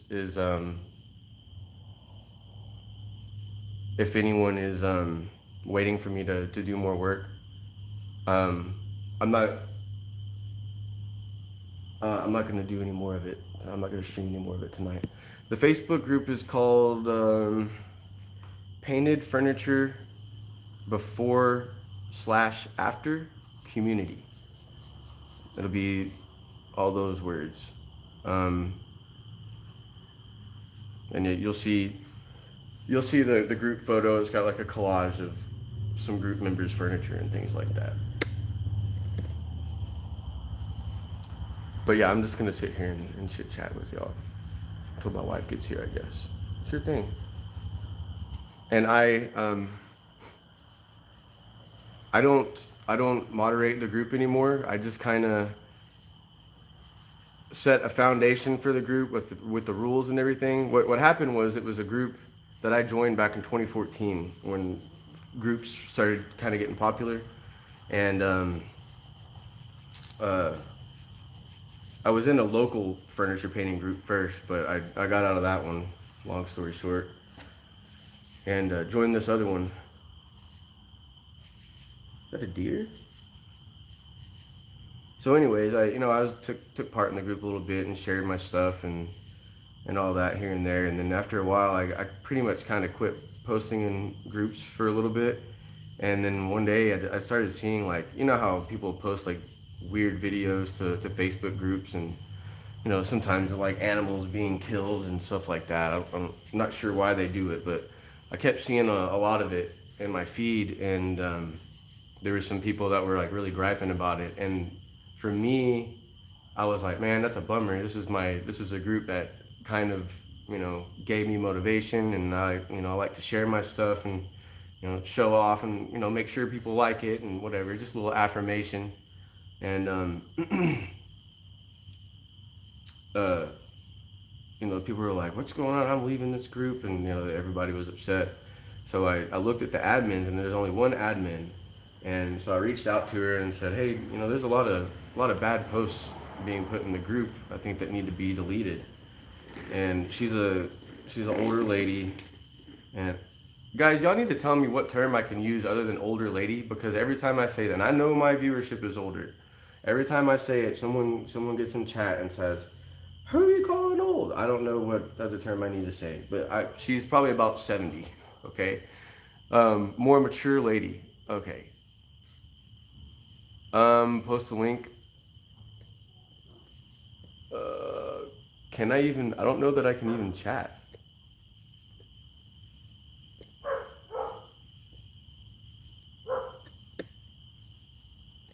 I can't find a way for me to chat on here. So if you do facebook.com/paintedfurnitureart is the link, right? Painted Furniture Art, because for some reason, I think that used to be the name of the group or something. Yeah, I can put it in after the live for sure. Yeah, that's fine. I'll do that. What I don't want to do is cross promote. Yeah, I don't want to cross promote my Discord and my Facebook group, because like I said, there's people that come into there's anywhere from 300 to 500 new people joining the group every day. So there's just, and my Discord is more like people that just want to connect with me. I don't really put too much of my content in there. Basically, it's just a big daycare that we run, and we have to babysit people's feelings. It's a good group. There's just, how some people can be. And you'll see my posts where I've written out, like, this is why we have a don't paint rule. Don't come into the group and tell people don't paint something. Oh, I'm about to paint this green, and people go, oh my God, that thing is beautiful. I can't believe you're gonna ruin it. Don't paint it, or something like that. And the purpose of the group is to give people motivation to want to paint and to be able to learn from other people. People get to show off their stuff, and then people see it and they ask questions, and those people help them out, blah, blah, blah, blah. People are learning from it. So telling people not to paint something doesn't help. So I kind of have to write out these big long messages to tell people this is why. You're welcome to your opinion, and that's important, but it's the rule in this group, because there'll be like 600 comments, and half of the people are saying not to paint it. Then the person has to go through all of it to find the answers that are helpful, and meanwhile they're reading all these comments about not painting and demotivating them. It's a little wild, but I've got 8 moderators that take care of the group, and they're awesome ladies. It got to a point to where I was having to watch it all the time, and so finally I reached out for some help. But the Facebook group is a good way to get advice on on other products that you see. Sorry, I pressed the button. Am I back? I went to scroll in the chat and I accidentally clicked the Facebook link, and I guess if you go out of the YouTube app, it doesn't allow you to keep streaming. But fortunately, you can go back live and it lets you resume, so that's nice. The internet negativity, so that's nice. The internet negativity and hatred doesn't affect us like that anymore, but since I was here, I'd gladly respond to it. Well, I mean, yeah, I know. Well, I mean, yeah, I know. Shoot, I know it doesn't bother you, but honestly, any people being negative and especially when I'm live streaming is kind of like, I'll say something about it and be polite about it because I just want to maintain the vibe, and I don't.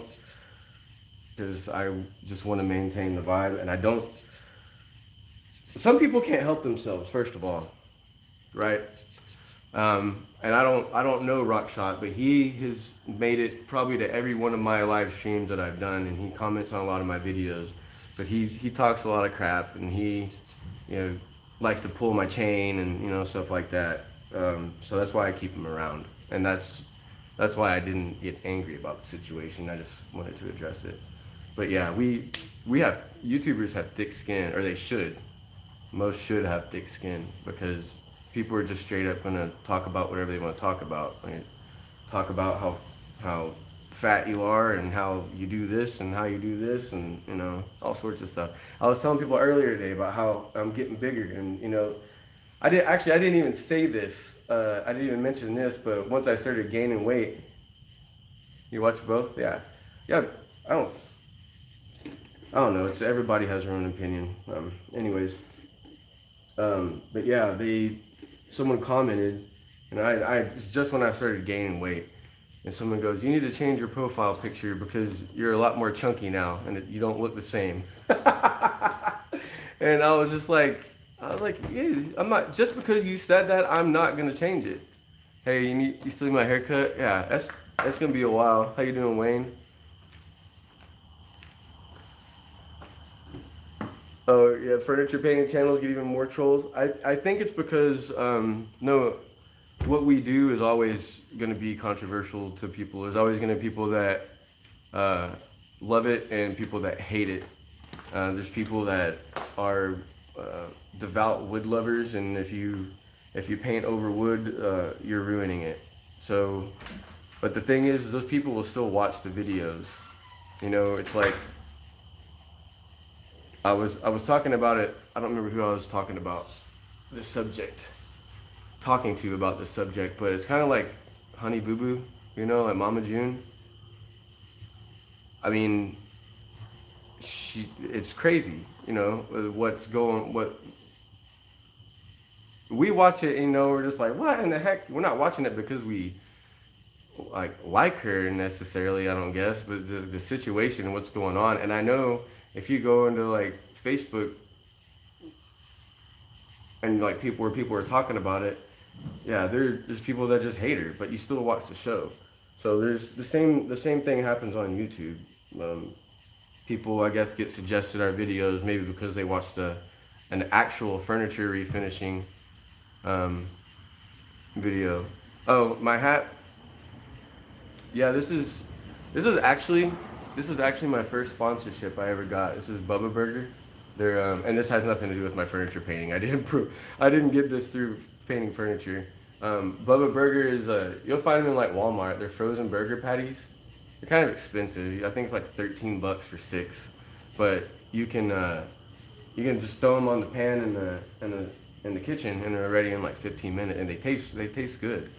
So the way it came around is I've mentioned before, I have a gaming community, and we used to, there's a game that we all used to play called Rocket League, and it's kind of like soccer, but with cars that have rocket boosts, that you can fly up in the air and all this crazy stuff, and it became a popular esports game. So we were there at the beginning when the game first came out, and all met each other within the game, and then created our own community and started running tournaments within our community just for fun. And then some of our friends were like, hey, we should do this and let other people join. And it's nothing that we ever made money off of. There just wasn't a way to make money off of it, but it was a hobby of ours that we enjoyed. People would join the tournaments that were so good, it got to the point where there's no point in us participating. So we would just run the tournaments, I feel like every week. So what we would do is we basically saw it as a hobby, and we put up our own money. People within the community would put up money for the prize pools, and we started out doing like $20 tournaments, and eventually got to where we were doing $300 to $500 tournaments, and like hundreds of people were showing up. College esports teams were participating and stuff like that.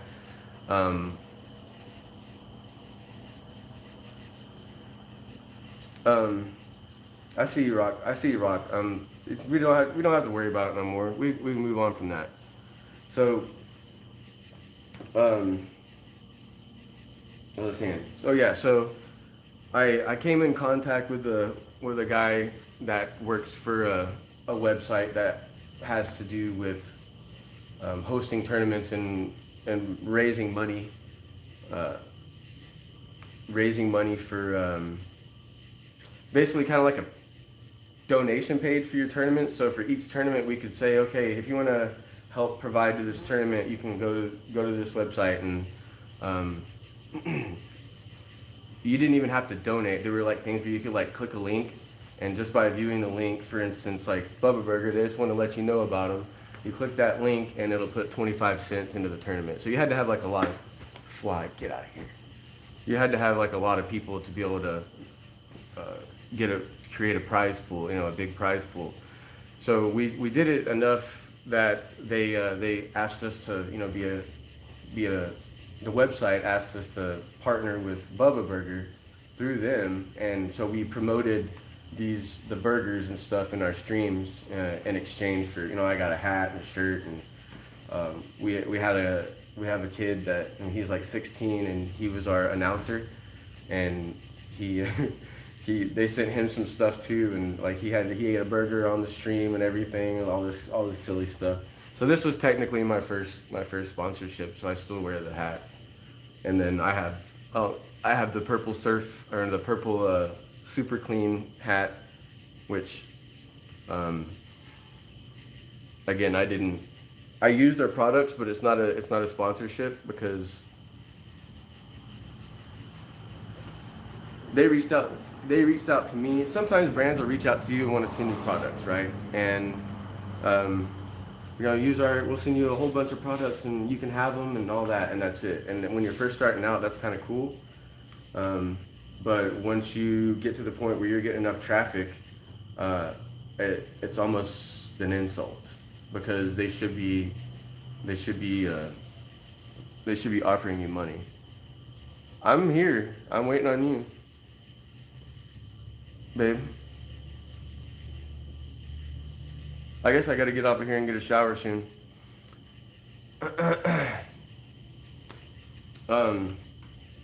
What was I saying?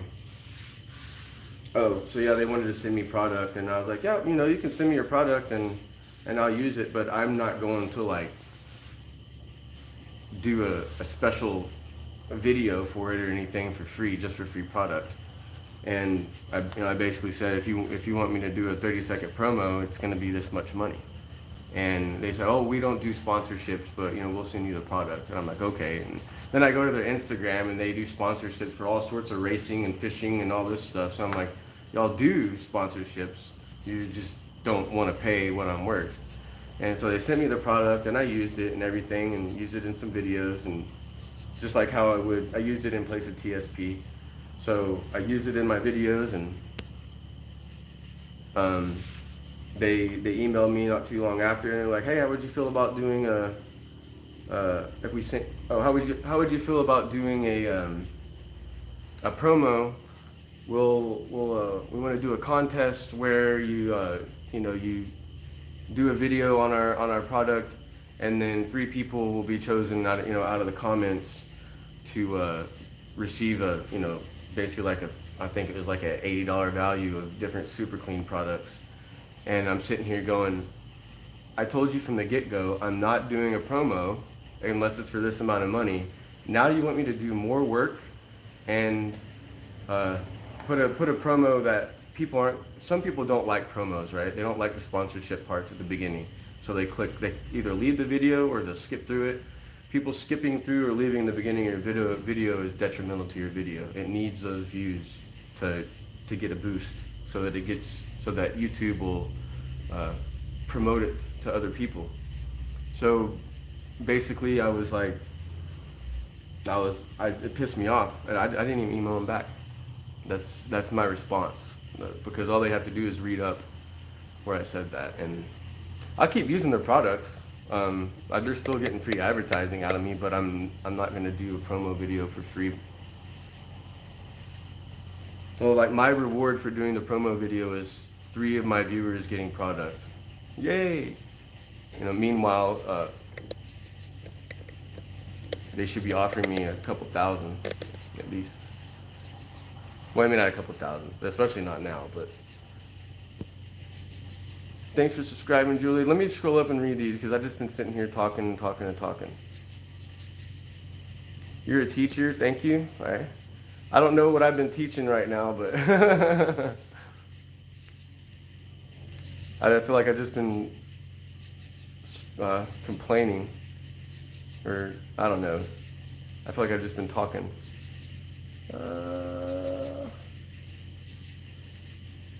Okay, read all that.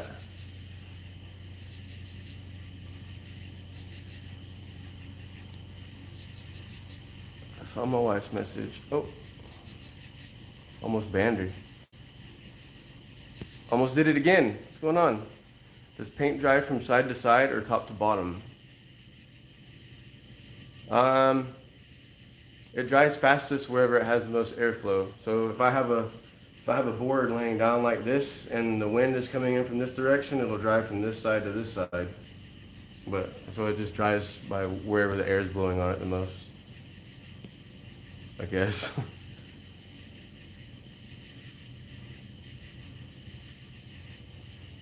Oh, you think it center to outside? Sometimes inside out? Oh, like that. Okay. Caught me 2 days? All right. And I probably won't be live for a while, as in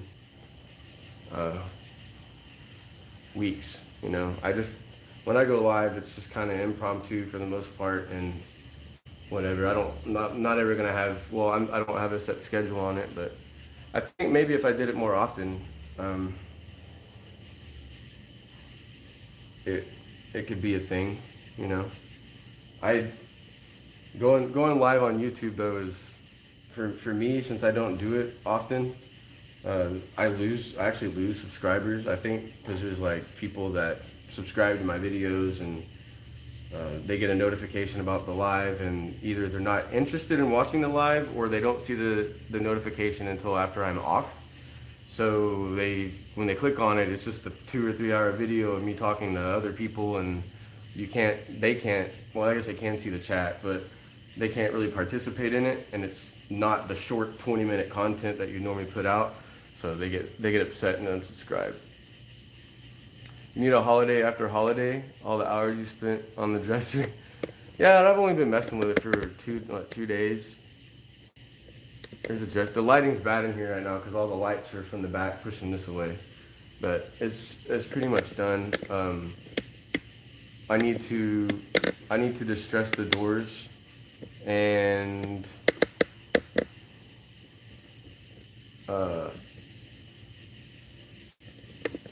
I need to finish the doors. Maybe do a little bit of distressing on the bottom, because I haven't made up my mind until I do the doors if I'm gonna. I just kind of hit the immediate top right here. I didn't do this, and sometimes I don't like doing that. However, down here is the same shape, and it's probably gonna have to be distressed to match everything, and that means I'm probably gonna have to do this. But when I get back later this evening, I guess I'm gonna stay up and work on that. And my wife is gonna have to drive in the morning. I'm usually the first one to drive, but I don't know.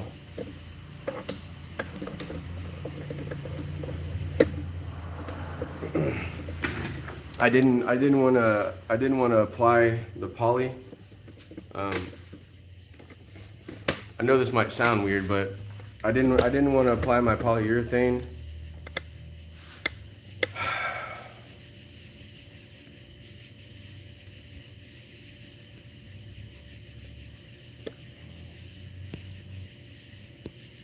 All right, Rockshot, I'm gonna put you in timeout. I don't like doing this. I think it's a little silly, but I've told you, like, try to be nice about it. And the next step is I'm just gonna have to ban you from being able to chat here, and that means I'm not gonna see your comments on YouTube anymore and all that. I don't want to do that, you know. But you gotta chill. Like, if y'all are bumping heads, then don't talk to each other. That's my best advice.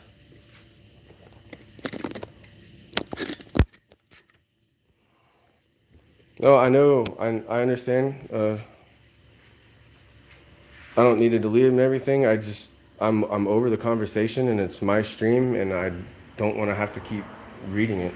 So, no, I'm not upset at anyone. I just tried to explain like what I want my vibe to be when I'm streaming, and I think that I've said it 2 times now, and I've already had to yell at kids for throwing rocks in the lake when I'm fishing 5 times in a row, and I don't feel like doing the same thing on my YouTube channel.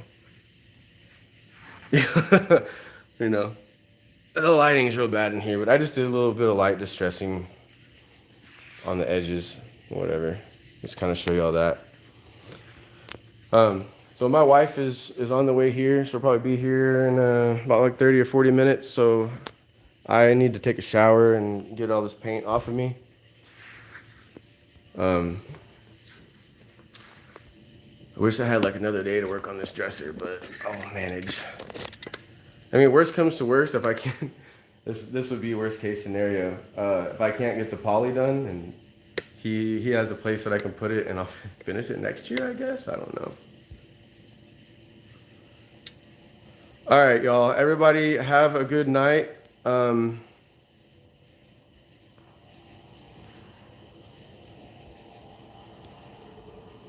Y'all have a good night. I had a lot of fun talking with y'all and everything. Got me a little bit of work done. Not gonna be streaming tomorrow, and I probably won't be live for a while. When I get home, I'm gonna start getting some videos out. I have 3 of them that'll be ready to put out, and I want to get back on that. And then after that, I'll do some more live streams and stuff. I'll try to put up like a community post or something on YouTube so that y'all have some more advance notice, maybe like a day or 2 in advance. But we'll see. I usually just kind of do it last minute. Hey, everybody, have a good night. Be safe. Good vibes, right? Y'all have some good vibes. Be happy. Get some work done. Eat some food. And have a good night.